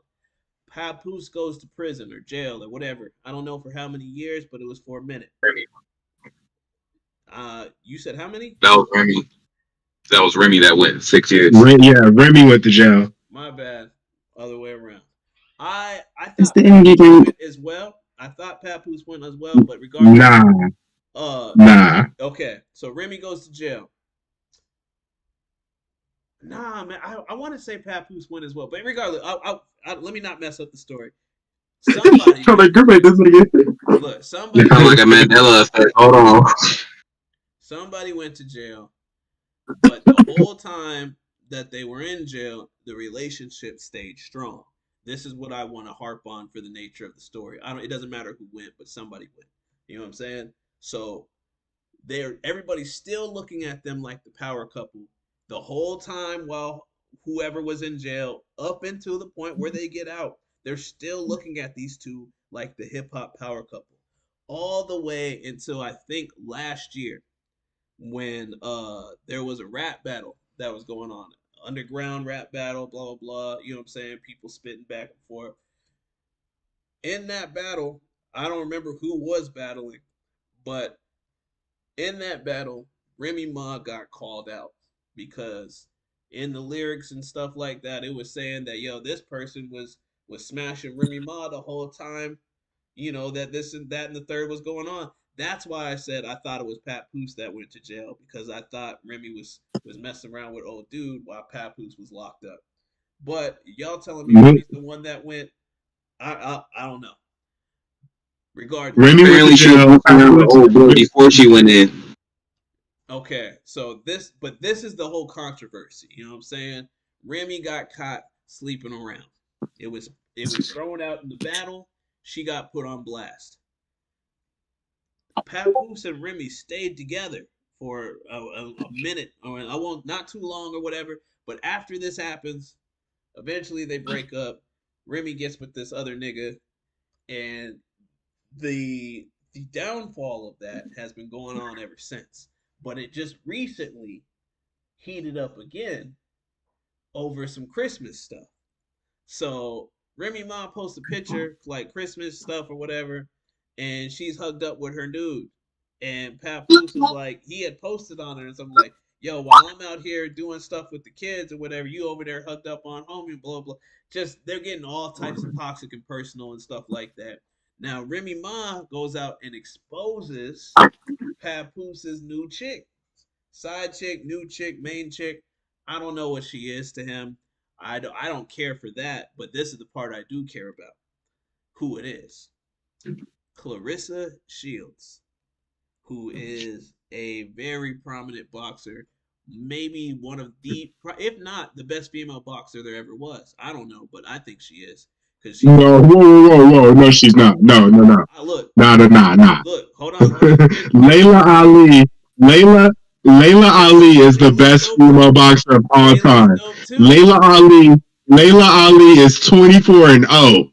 I hear you. Undefeated. What is Clarissa Shields' record? Because I'll say this: she 10 undefeated 10-0. and then she went to MMA and also fought in the MMA twice before she got beat. So I'm like, Clarissa Shields, not Okay. her skills from boxing transitioned to a whole nother sport and was dominant in that sport as well. Still 10-0 versus 24-0. It's a big difference. Look, I didn't know the record, but in my mind, Clarissa was doing some wild shit, and I caught the whole hype of her whole comeback. Layla's dope too. I didn't catch her whole full run, so it's like I'm a little biased. It is what it is. Like I said, in my mind, one of the best. But regardless, whoever she is, that's Papoose' new thing, and Remy Ma put them on blast. Now, after that happened, so allegedly or supposedly, I don't know. I'm catching this off the Breakfast Club and stuff like that. I guess Clarissa Shield called Remy Ma out and was like, "Yo, I'm trying to box because I don't like what you has been saying about my man." And I'm just like, "Yo, that's wild." Now everybody wants to see them fight because there are people that are on Papoose' side, there are people that are on Remy's side, but it's really all based on what went and happened between them and then them getting toxic and speaking on like personal drama and personal beef. Remember that picture, the Christmas picture and stuff like that. So it's like they're both being toxic. They're both being like real personal on the internet, and it's been super messy to the point where people are either on one side or the other. But for me, I'm Team Papoose. Same, and I'm gonna tell you why. And I'm gonna tell you why. I'm on Team Papoose side because Papoose didn't want to make the shit like over the internet. Like that's not even like his style. He kind of did it in self defense, and he's been asking Remy Ma for a divorce for a while. This is true. I also heard. So I was gonna tag on that too because even though he held her down, they definitely were having like some clashing moments where the chemistry wasn't there. Like we were seeing them as a couple.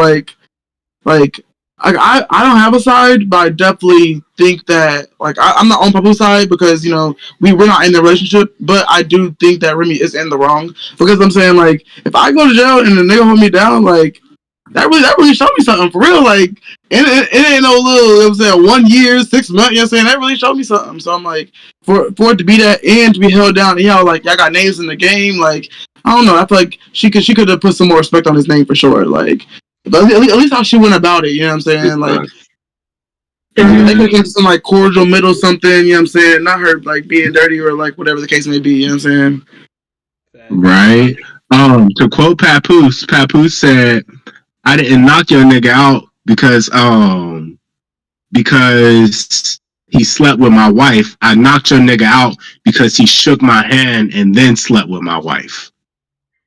Damn. Yeah, that's disrespect on a whole different level. Yeah, like a mother, like disrespectful. Yeah, he rude.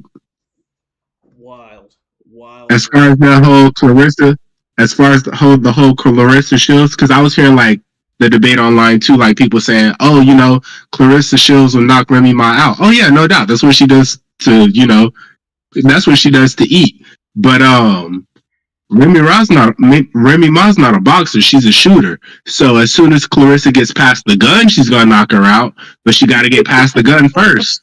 But that's why I'm saying she called her out to a boxing match because she knows that's the only way she could really get hands on her. If she pulls up on her, she might get shot. She gonna get shot. Yeah, Remy Ma's going back to jail. It's pride and honor on the line too, because if she don't accept that challenge, bro, Remy cooked. She already cooked, but she gonna get more cooks. Clarissa, right. I wouldn't accept that challenge. Why would you hold it against her if she doesn't accept it? I mean, she's not a boxer. Like I would absolutely not accept that challenge. You gotta accept I would not accept it. You gotta accept that. Not somebody that had nothing to do with nothing. If Clarissa Shields came out tomorrow and was like, "Josh, come see me in the ring," I'm gonna reply, "No. What's wrong with you? Why would I do that?" No, literally, I'm gonna say no. I accept the fight. I'm gonna say no, get a restraining order, and still talk shit. If you trying to fight me, there's just some certain things that I'ma just accept. Like you could call me pussy all day long, and I will not give a fuck because I'm not putting myself in that type of predicament. Are you dumb? Like, what the fuck? Right, this is what she does. What? Right? Do you see what she does to people that actually box? What the fuck you think she gonna do to me? You know me? I don't have no turkey. Right. Look, I know you know, Bro. but you don't know what I know. You know what I'm saying? Look, God Bro, I ain't even trying to try. if I, Like you said, she do this for a living, dude. A living to eat. Like, no. Yeah, another lose. You just gonna eat me when I get in the ring. What the fuck? No, ma'am. oh, we. Hell, absolutely not. But I don't really, personally, I don't really like speculating on things like that because we just never know. Like, there's just so much unknown shit that like people will put what they want to put out to paint a picture. But there's just so much shit that we don't know. Like, we don't know that Papoose was loyal this whole time. He just never got caught. So, like, that do make a lot of sense.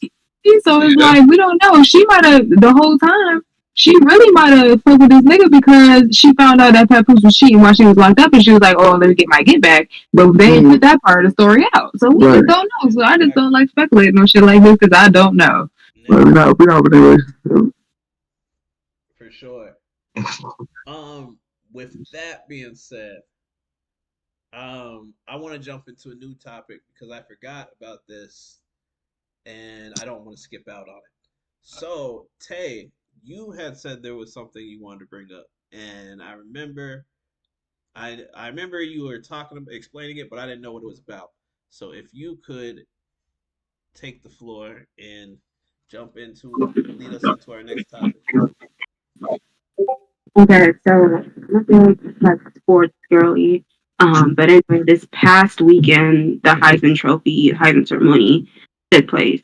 Travis Hunter, who plays for Colorado, with Coach Prime, who plays like offensive, defensive, ended up winning the Heisman Trophy.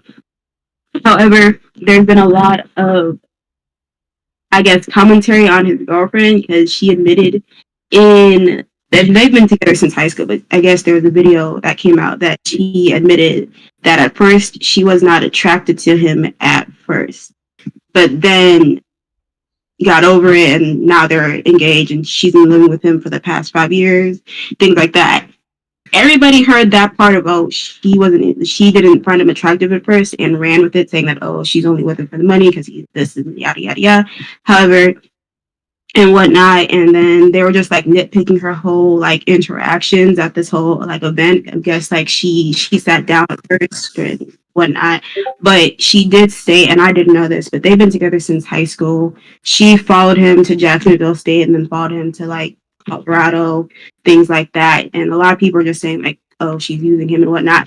And I'm saying this only because one, she's not the first lady who's like, okay, I didn't really get with the guy at first because of his looks, it's more so because he's funny, right? And this and whatnot. My point is, to all the fellas that are egging on her, what is such a big deal for a woman admitting at first she was not attracted to a man physically, but then like liked him for other reasons, and then grew to like him for his looks? If that makes sense.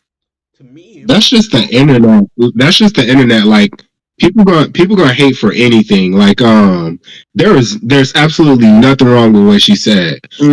As a matter of fact, when you look at not even just this country but other countries, people date people that they're not, let's say, attracted to right off, because people understand that you can learn to love somebody who will love you for who you are, even if you're not attracted to them right off. But like when people are saying like through the internet is just full of hate, and people will bring you down for anything. There was absolutely nothing wrong with what she said. She's not a gold digger for dating somebody who she wasn't automatically attracted to. If anything, that makes her better. So one thing I will say, I didn't see, and maybe it's just something I didn't see, but I didn't see her say that she wasn't attracted to him for his looks. But what I did see was when, because there was speculation about when he received his award, how she was sitting down, and then she got up, hugged him, and sat back down. So she put out a statement about like all of that. And when she put out that statement, she clarified what she meant by not being attracted to him or not wanting to be with him or whatever. And she said that initially she knew him for being a cheater. So that is why she said that she wasn't attracted to him, because he was someone that was known for being a cheater. So as a woman, you like, well, if I see you XYZ and XYZ, why would I think that you would be different with me? But like I said, that might not just be, I just didn't see where she said that she was attracted to him because of his looks. But from what I saw, it was one of the reasons was based off the fact that he wasn't a faithful partner. Well, let me throw my little 2 cents in here and say this, because in my opinion, I agree with what Josh said. She's not wrong in anything she said. No one should like berate her or come at her for any reason for anything she said, because everybody has different taste. So someone that's bad or beautiful or ugly or whatever to you might not be the same to this. So she's saying personally, when I saw this person at initial, I was not attracted to them.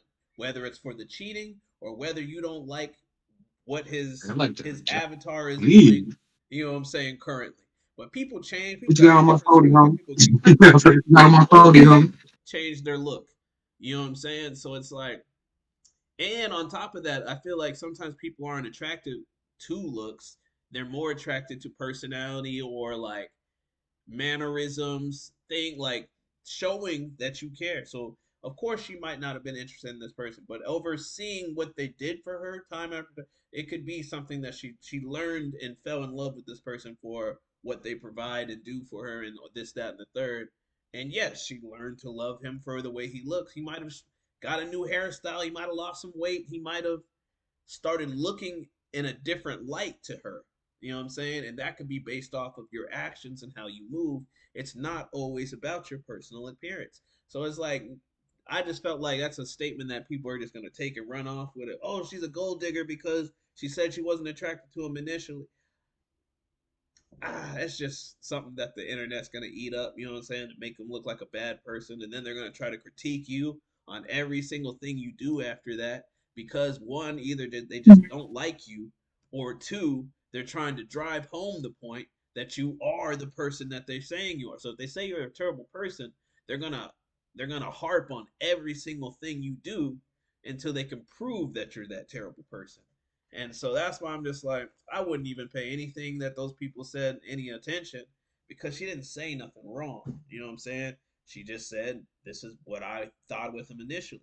And then when you add to the part where they've been together since high school, we need to stay out of their relationship. They've been together so damn long. They've been together longer than we even known them.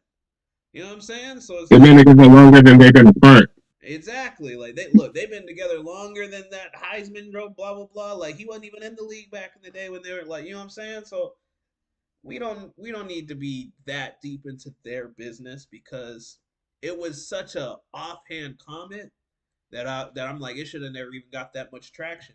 But people be looking for stuff, you know, in the world, and they're like, oh, people are always on the internet looking for reasons to hate on people, and I don't know why. It's just a lot of like people they got shit going on with them, you know, they got demons and stuff like that. They go on the internet to take it out on other people, because you could be whoever you want. But yeah, and that's exactly what they're doing to her too. Like what I brought up, like the video when he was accepting his award or whatever, and they're like, "Oh, she's sitting down and she's mad because she's not the center of attention," and blah blah blah blah blah. Like y'all are not that girl. Maybe that girl is sitting down because she's wearing heels, and them bitches might not be comfortable, so she ain't want to stand up the whole time. And then like when she explained it, she was like, the reason why I was sitting down is, and this is why, she was like, this is why I hate social media, because it can they will turn a longer clip into a shorter clip and portray it as what it is. But she was like, in the beginning, when they announced him to get his award, I was clapping and I was initially going to get up, but I saw that his mother was still sitting down. So I didn't think that it was appropriate to stand up at that point in time because she was still sitting down. And then when he came over, I stood up and I hugged him, but I'm looking at the cameras in the situation, and I didn't want to be in his shot because I know how y'all are, and y'all would have tried to make it seem like I was trying to make it about me. So I sat down to get out of his shot on the camera. which makes sense. Like all of this makes sense. Like everything that she's saying when she was clarifying everything that she said was making complete sense. Like especially with how social media is. She shouldn't even Appreciate you. go on social media though to explain herself. She shouldn't have to do, oh, I know who Mm-hmm. y'all are, so I had to do this and do that, and y'all didn't see the full thing, so this is like she shouldn't even have to do any of that. But people are Right. so The explanation is crazy. they're riding her for every little thing that she feels like she has to be on the internet and explain Mm-hmm. her side of the story so that she does not look like that villain. But they're still gonna make her look like that villain anyway because they've already decided that in their Mm-hmm. minds, and you just can't change those people's opinions. So that's just And unfortunate. I love his You response got haters. too. His response to it was like, that's how I would want my man to respond to something like that. Like he was basically just saying, like, I know who my woman is. Like we've been together for so long. I know who she is. I know her heart. So whenever the troll, what I like to do is y'all like to troll on the internet, so I troll y'all back. Whenever I see somebody post something about her, guess what I do? I post her on my page. Like I make y'all even mad if I post her on my page. Like that's how I want my nigga to be. Like yeah, mate. Do appreciate y'all perspective because this is the first like male perspective I've had where it's like it's not bashing her and like agreeing that like she about to like do him dirty and whatnot. So I do appreciate that perspective a lot. You know what I'm saying? Hey, we tell it how it is. Facts. Mhm. But We're not clout chasers. no, I am. But We're going off the topic of internet. It I'm should not be the Y'all heard casual the and chill TikTok thing, crew. man? I'm not a clout TikTok? chaser that does it for popularity. I just like the idea of like being competitive. So people that be out there clout chasing and trying to go viral and stuff like that, they're doing it for attention. But I like it in the aspect of like, oh, this is the best whatever in the world or whatever. All right, well, I'm trying to beat you then. You know what I'm saying? I'm trying to challenge you because it's chasing clout. You're chasing after that person or whatever, but it's not really for the to be in everybody's eyes or to be in everybody's. I just like challenging people. I'm competitive. That's what it is with me. I am mad competitive, but I don't know. It's just part of my character. But anyway, moving on to This the the next topic. The unless you were gonna say something. I no, know. I was just about to say. Okay. Sorry. Oh, no, I was just about to say this is called the Casual and Chill Crew podcast. It'd be called the Casual and Real Crew podcast. Hey. Okay, bars. So the last topic that I want to get into is something I came across on the internet. Um, it's kind of, okay. In my mind, it's dumb, but at the same time, there is a deeper message that I want to pull out of this because I'm just like, I kind of want to see where you guys are on the fence with this before I speak. So I'm gonna let you guys hear what the topic is about. So the anime Dan to Dan, however it's pronounced. It's kind of been in controversy a couple times before, but the newest controversy with it is over the voice actors. And so let me give y'all the background on that real quick. So the boy voice actor. Okay, Don to Don, there's a boy character and a female character. They're the main characters of the show. The boy is voiced by a black actor in the English voice dub. Now, some random person came up and saw the two main characters and redrew them to where they were black. A lot of people liked the picture. The main voice actor took the picture and changed it to his X account picture, his Twitter account picture. Now, my bad. Had to sneeze real quick. Thank you. So, the reason this sparked controversy is because of two reasons. One, the person who it is that said it, and two, the ever revolving controversy of like racism and and racial tones and stuff like that. So basically, this is what happened. There has been an ongoing war in the anime community amongst black people and how they're depicted in anime. Some people say sometimes their skin tones are a little too light, their skin tones are a little too dark.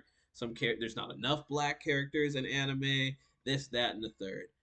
The black community often feels neglected when it comes to certain animes and stuff like that. Like there's not enough representation. Now, this is an argument that started over the representation of black people in Dandadan.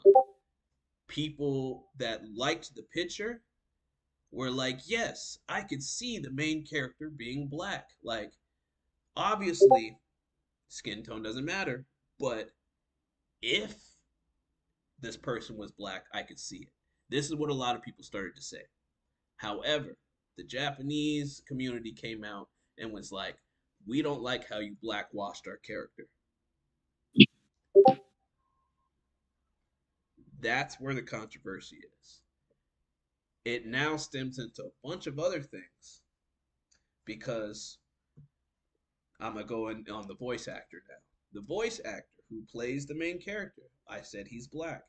He also switched his profile picture to the black version of the main character, trying to highlight and show love to the artist. He had it up there for 24 hours and then he took it down.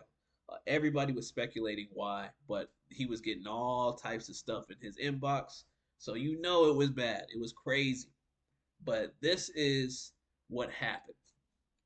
People started digging up his history, the voice actor's history, and they realized that he had said some comments that were kind of controversial and low-key might be a little racist. Things along the lines of like only black people should play these types of actors. Oh, if you didn't hire a black person to do this, then you're insulting, this blah blah blah blah blah. But now where we have the role reversed, where this is a Japanese character that you're turning into a black character, he doesn't see nothing wrong with it. And this is kind of what I wanted to get your guys' opinions on. Where do you guys sit on the fence about character representation? And do you think it's wrong/right? Whose side are you on? I'll ask that. And I know I'm kind of the voice actor, and I'm saying he's kind of wrong for some of the stuff that he's doing, but I'm not saying are you on the voice actor side? I'm saying, are you on the side of that there should be more black representation? Or are you on the side that black people or the black community, because I'm not black, the black community is overstepping in this category specifically? I'll go first. So I largely how do I put this? First off, let me say before I even get into this, for this to be the casual and chill crew podcast, we had no chill topics today. Not one fucking chill topic. Look, everything's been fucking intense. That is true. But that's why I said it should be the casual and real crew. Because man, listen. In the defense, we have one chill topic.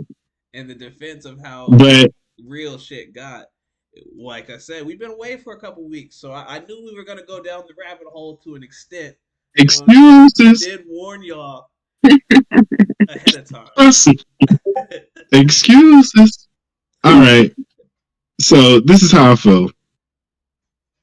First, if it's wrong for one race to do, it's wrong for another race. If it's wrong to whitewash, it's wrong to blackwash. I get the representation. And I had this kind of argument about the Little Mermaid. Like when what's her name was playing the Little Mermaid. I ain't have a problem with that, but what I would have rather preferred is for us to have another black Disney princess. We don't need we don't need to make roles that were someone else's roles ours. We need more of our own shit. As far as like, the whole Japanese thing,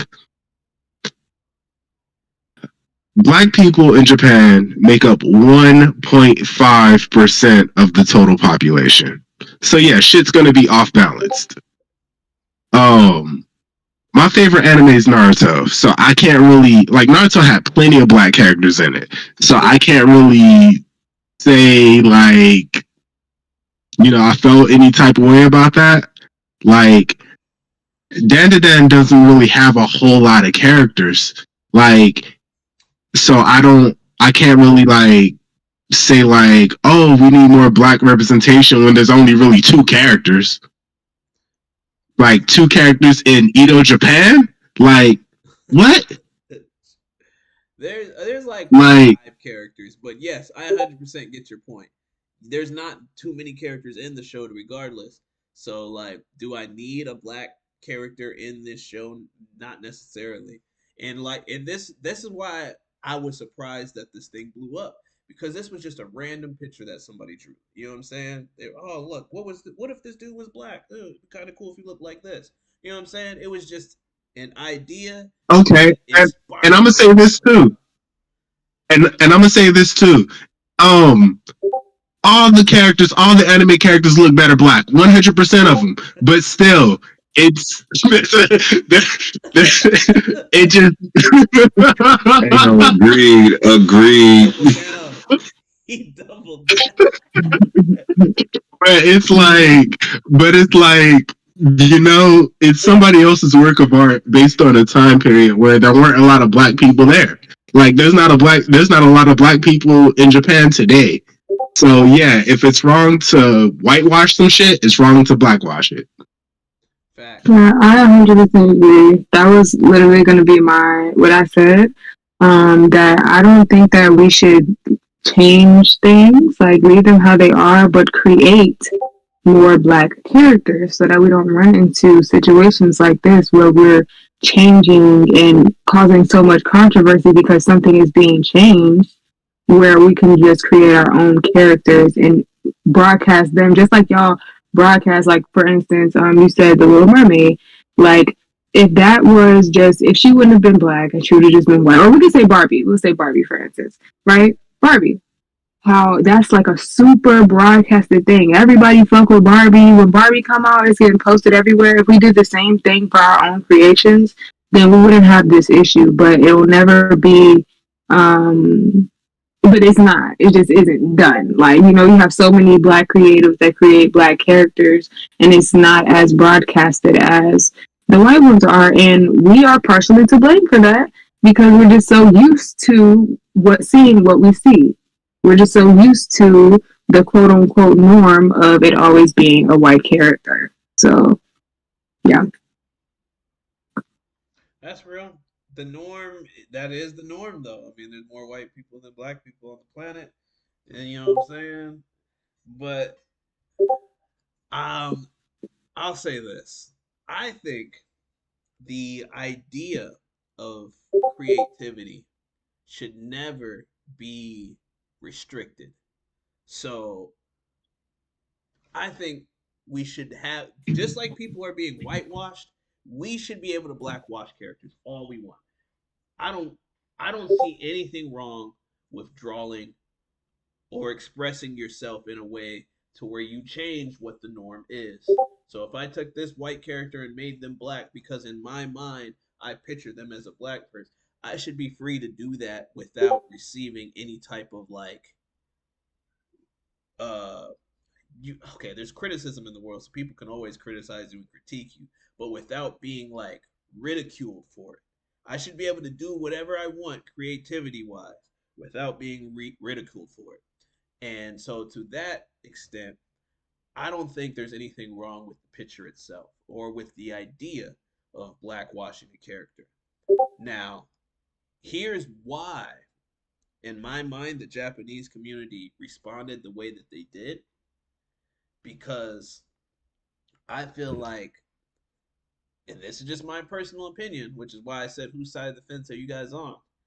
I feel like the black community, when it comes to anime, because we're so invested and like we're so into the culture, we feel like we are a bigger part of the culture than we actually are.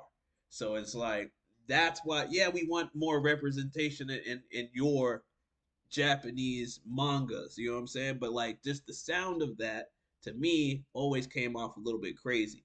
We want more representation in your work.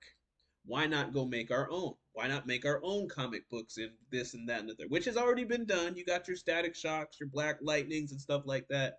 And so I'm just like, yes, what Lex said. We need to have more people creating their own things and supporting those things. But I don't see anything wrong with expressing your creativity. So taking it back to this artist, whoever the artist is that drew the picture, this picture was ridiculed and people started boring and stuff and doing all this crazy stuff happened because they drew a picture and some people didn't like it. You know what I'm saying? So I feel like to have that harsh of a critique, that's what needs to be eliminated from this conversation. Like people shouldn't be fighting over the blackwashing or the whitewashing of characters. People should be fighting over the fact We absolutely fight over the whitewashing of characters. But okay, I'll let you continue though. okay, but look, no, but here's why you shouldn't, because we do the same thing. Yes, there is a black person that was turned white. In fact, let me go back to the what's it called, Hunger Games or whatever, Rue and all that stuff. They said that she wasn't supposed to be black in the show or whatever, but she was black, and everybody ends up loving that character and this, that, and the third. That's a chance where it worked out good. Everybody liked it, blah blah. Everybody celebrates the idea, but there are plenty of situations where that didn't happen, and then so it's like to get up in arms and throw a fit because you didn't get the representation you wanted, to me always felt like an entitled opinion to have. So I feel like in this Well, scenario, well, black people are being I want to give an entitled opinion. but I want to give an entitled opinion, but it specifically pertains to whitewashing. Whitewashing was done so well that a lot of motherfucking people don't know that Egypt is part of Africa. A lot of motherfucking people was looking at their history book of Africa with a white man standing next to a pyramid. That's how far whitewashing has taken it. and that's because So our history, the winners tell the history, and the white people won back in the day, so they that's manipulated still whitewashing. and whitewashed our history. Yes, that was wrong to do, and at the same time, to have emotion and react on that, I'm not against at all, because it's something about history and it's something about like us as people. But when you take it out of that context, when you take whitewashing out of that context and put it in the context of TV shows and cartoons and movies and things that aren't real, that aren't as important. You know what I'm saying? Like, oh, they made Superman black. Oh, black people, we love it. White people, we hate it. You know what I'm saying? Oh, they made Black Lightning white. Oh, white people, we love it. Black people, we hate it. Green Lantern. Black people love the black Green Lantern, but don't nobody give a fuck about the white Green Lantern. That I love multiple Green Lanterns, just not fucking Hal Jordan. But I love every other Green Lantern, just not Hal Jordan. But we are also talking about two different things, and this is why you're lumping them together, but you're also separating them. So let me say it like this. That way you get what I mean. That way you get what I mean. There is nothing wrong with him drawing the character as a black character. There's nothing wrong with that. What's wrong is the guy that playing it having statements that go against the motherfuckers that's paying him to do a job and his statements being low key racist. Yes, That's the problem. 100% what's wrong with the scenario that I brought up. And yes, he is in the wrong. I'm glad we can admit that thing together. But what's the next point that you're gonna bring up? Because my thing is like I wasn't trying to necessarily That hate is, on him on his opinion because I was like I feel like we could all mostly agree that he's wrong. So stepping outside of his shoes into the shoes of blackwashing and whitewashing in general when it comes to cartoons and characters and stuff specifically, not our history. Because when it comes to the whitewashing of our history, I'm I'm with you on that. You know what I'm saying? Like that should have never been done. That set us back many years. That fucked up our culture. That did a lot of things to hinder the black community and as a whole. So it's like that's that's a bigger issue. But I'm trying to harp more on the whitewashing and blackwashing of like characters. Fictional. Yeah, I get you. This is facts. But what I wanted to say was, so in the original question about old dude and his comment, how old is that comment How old is the comment that he made? That's another thing. See, they did a deep dive. Like, is it years old? Because my thing is that thing could be like that were we not 10 years old. You know what I'm saying? Like they did a deep dive yeah. when he was like 19 or something like that.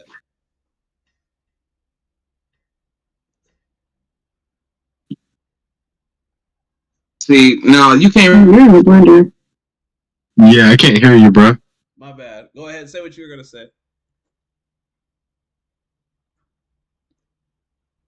He was saying what he was going to say. He just sounded like Autobot. Oh, my bad. I thought y'all said it was Like you go hold a man to that, but like that's so much. Bro, Guru. We can't hear He you, bro. has so much experience. He has experience. Yeah. Hold on.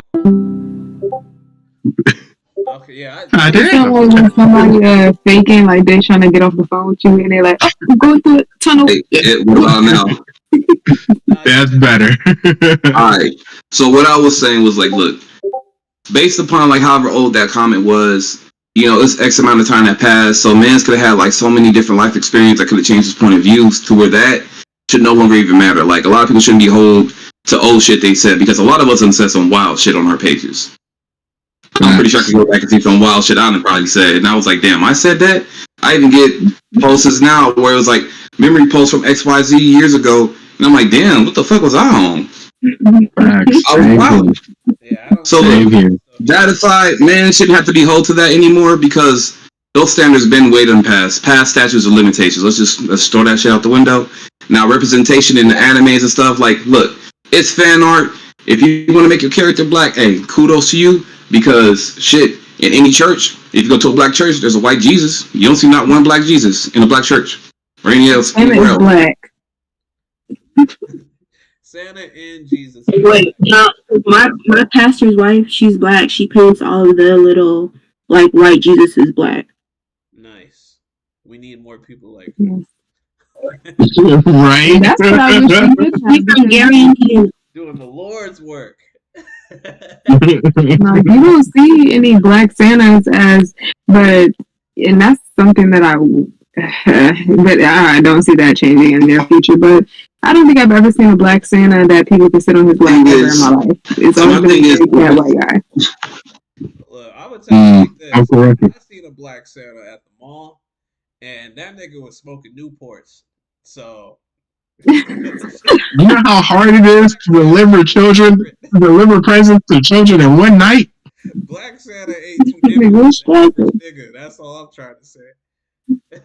All I'm saying is, how you gonna be 300 pounds making your way down a chimney and not smoking Newports?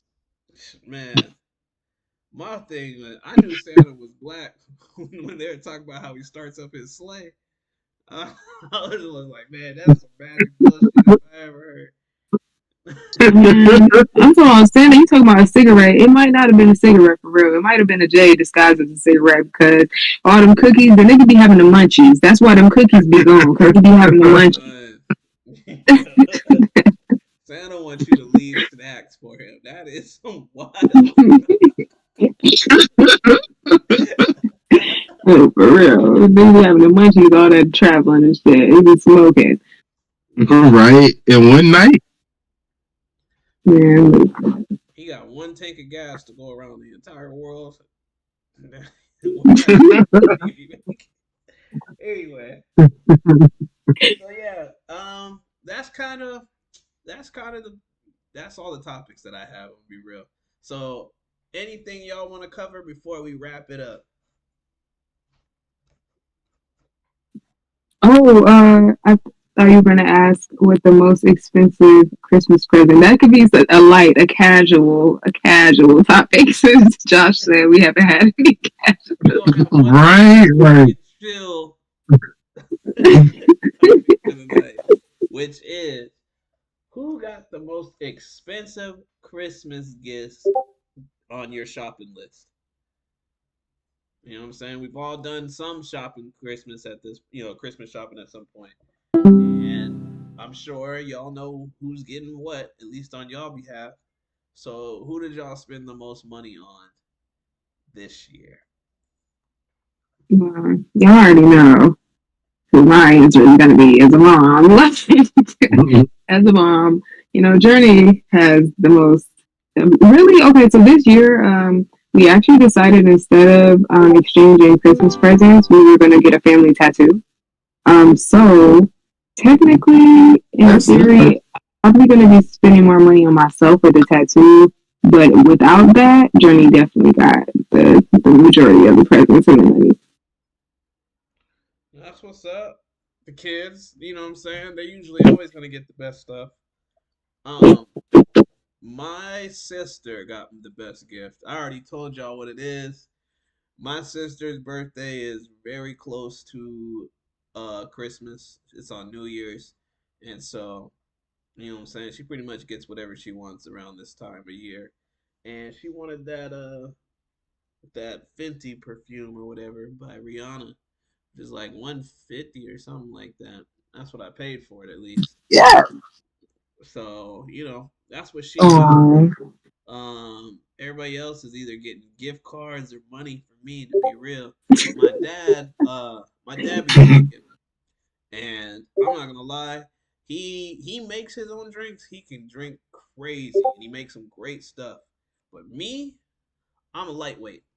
I can only handle like one or two drinks, and then I'm faded. So it's like I try not to drink too much more than that. So my thing is I'm buying him shot glasses.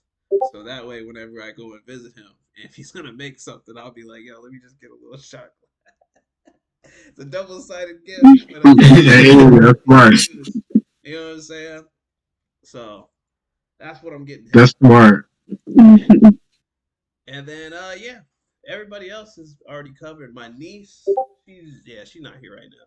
My niece, I'm gonna show y'all what I got her, which is honestly something I've had for a while. But so, quick story on this. This is the JBL 5 speaker. I found this in the middle of the street when I was at work one day, sitting up like this at like 2 o'clock in the morning. I looked around, I looked up the street, I looked down the street, looked in all directions. There was nobody for miles. I picked this up, I took it in the house, and it worked. So I was like, oh yeah, this is mine. You know what I'm saying? I've had this for a month or two. Finders keepers. Yeah, for sure. Like I couldn't find anybody to give it to anyway. You know what I'm saying? Nobody was out there. It was absolutely like just dead outside. So I've had this for like maybe 2 or 3 months, like I said. And what I found out is that every time I keep it in my bag that I take to work, but every time I take it out of my bag, it goes missing. That's because my niece always takes it whenever she wants to go listen to music and stuff. So I figured I'd just give it to her. And that's my gift for her. It's a $150 speaker. And I know she's going to use it because she uses it all the time when I turn my back anyway. So That's kind of my gift for her. I know she's gonna enjoy it, so that's what she got. But it was free. You know what I'm saying? So like, honestly, she's getting the best gift, but I didn't pay a dime for it. So Hey, it's still $150 gift. Right, exactly. Right. yeah, and then my brother, I just talked to him earlier. He said he wanted some pants, some sweatpants and stuff like that. So I was like, that's easy. I just go take a quick trip up to the store and go grab something for him. But my Christmas shopping done. You know what I'm saying? Everybody got something that they wanted. Everybody or something that I know they're gonna use. I got nephews and stuff like they're just getting the gift cards. But yeah, so that's me. That's awesome. Oh, to add on really quick before the next person goes, this is a priceless gift. So my little cousin, she had a baby. She is like 19 now, I believe. So she just turned 19. Her baby is 1. And y'all know I live with my grandma, and my grandma has never seen the baby before. Like, she knows it's here, of course, but she's never seen her in real life. This year, my grandma said that she didn't want anything for Christmas. She was like, I don't have the space for anything. Don't get me nothing. Any money you were to spend, put it in your earnings trust fund. So me and my sister came up with the idea, because my sister lives closer to Virginia, to get my cousins and the baby and bring them up here and surprise my grandma. So we'll be doing that on there. I'm actually really, really excited. We're going to be Saturday. We're going to be taking pictures. So that's going to be her actual Christmas present. Her Christmas present, we're going to take a picture with all the grandkids. Well, not all of them, because it's like 8 million of us, but, all the grandkids for her 2 daughters. And then the great-grands, which are Journey and Sinai, which is the other baby. And we're going to present her with that portrait for Christmas. But they're coming on Saturday, so they're going to pre-Christmas surprise is then going to be here, and then the Christmas surprise is the portrait that we're going to give her. So, yeah. That's what's up. All right. Yeah, that's pretty. Go next. That's pretty dang cool.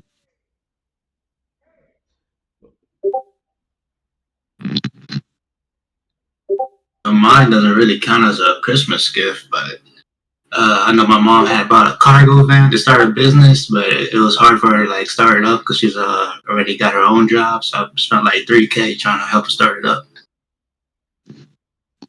Damn, that's yeah, that's bruh. I'm speechless. Yeah, Wow. that's what. That's I can't even get my words together. W, son. Thank you. W's in the chat. What is Kai saying? W's in the chat.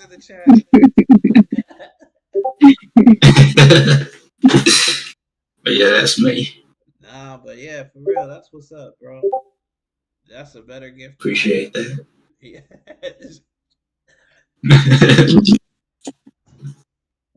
Right, so I guess I'll go next. Damn it. All right. So,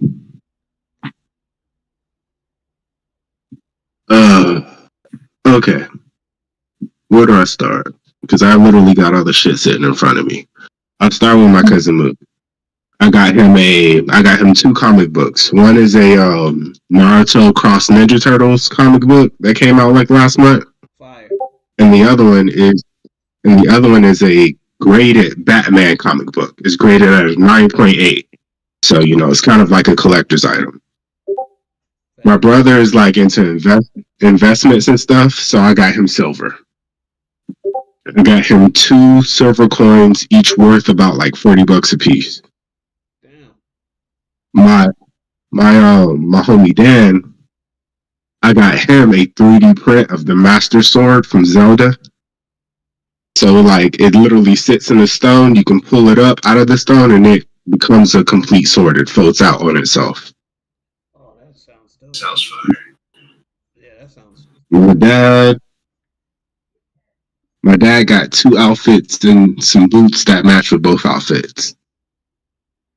Matching swag. Let's see. My lady got a exercise bike. She got a Roman Reigns hoodie. She got a dang, what is this? I forgot what I got. OTC. Right, OTC. She got a I don't remember what's in this box, so I can't tell you what that is. And then I gotta go tomorrow or Saturday morning to pick up the last $200 worth of shit that I got her. Easy. So she got W Mans. Chat.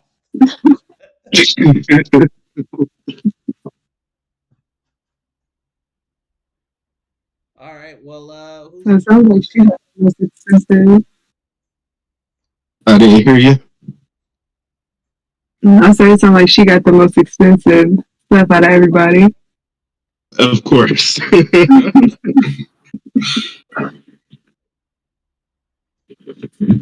you gave me for Christmas? Good. My sister passed away like 5 years ago. Upcoming on December, this upcoming Monday. And my mom doesn't have like a picture of all of us like growing up. So I found a picture of my sister, like a selfie, and I'm currently trying to like merge her picture with pictures of all of us and put it into a portrait and gift to my mom because I know this is going to be like a super hard time for her and just gift it to her, trying to like, because she doesn't have any pictures of us together since we were like kids. So having us all grown up and then also putting my sister in there, I thought would be meaningful for her. So that's my Christmas gift to her. Oh, that is dope. Very thoughtful. Put it on Threads, man. I've been seeing people like getting their pictures restored and adding other people to their pictures all on Threads. I'm like, can you guys do that? And it actually comes out like super, super dope. Yeah. Yeah, it's I think I've had something like that done at I don't remember where I went. But basically you can take a bunch of pictures or like just images and like put them together. Yeah, I think I can't remember where I went now. Like I know if you got an iPhone, you could just do that in editing, to be honest. But like, and then you go somewhere and have it printed out. I seen that on the commercial. Gift her a box of tissue too when you do that, because I'm pretty sure it's gonna be a super emotional moment. That's real. Real. All right, we got Lady and Ty, the last two people of the night. You guys gonna have to skip me. I'm the Grinch this year. Ty said he don't celebrate. He said, ain't nobody getting shit. Hanukkah. He said, selfish, watch this. He said, I got nothing but love for you, baby. My presence is a present, nigga. You agree? Oh, by the way. Oh no, I'm talking about Prince. They was cooking on that song. But anyway. So it's on Lady. Oh yeah. I'm sorry to not also bring this sunshine. I didn't do any shopping this year. My son is my gift to my family. They will enjoy him. My son just turned 1 yesterday. They will enjoy his presents. You know what I'm saying? He is the Christmas present to my family. And yeah, he's expensive in itself, and that's where my money goes. Oh, so basically what you're saying is you got them something that you made yourself. Exactly, DIY. Period. Double W's in the chat for DIY, you guys. Okay, that nigga expensive himself. No, one thing before we end that I want to share is something that one of the servers that I'm in is doing. I think it's pretty cool. It's a pretty cool concept. I'm interested to see who actually participates. It's a Secret Santa. They're doing a Secret Santa, and the way that they're doing it is there's this app. I think it's called like the Elf app or something like that. To where you can put your wish list up there, so you don't have to give anybody your address or anything like that. You can put your wish list up there, and they can buy things off of your wish, kind of like a registry. they could buy things off of the wish list and gift you that way. And I think that's pretty cool.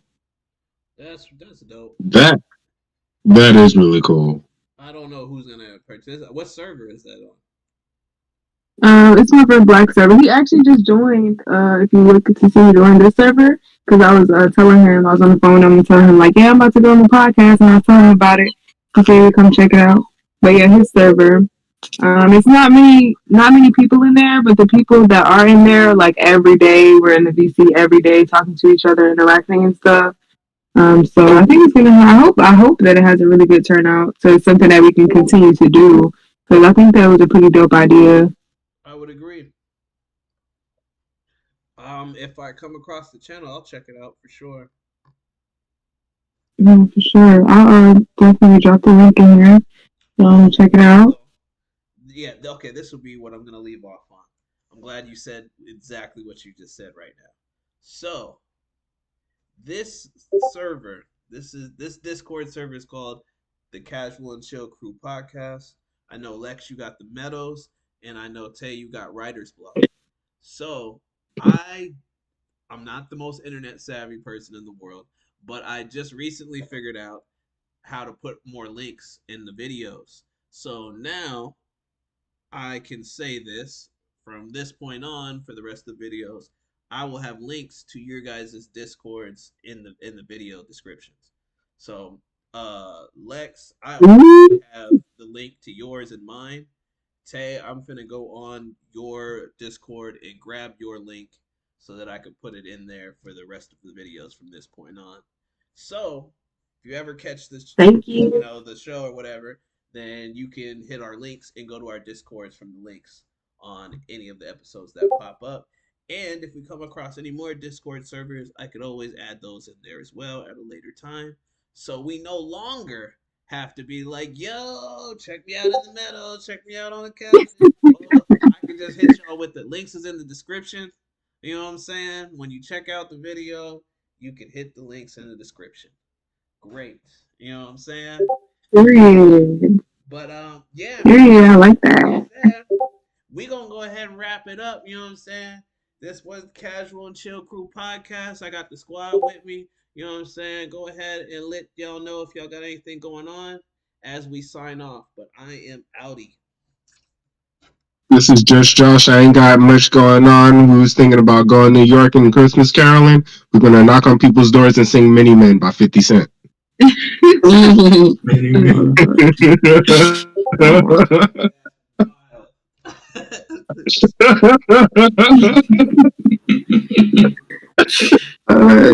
big motherfucking legs. You can find me on all platforms at Yeah Big Legs. Catch me streaming. I did just get into Call of Duty finally. I'm not just on Fortnite anymore, you guys. Oh my gosh, yeah, upgraded.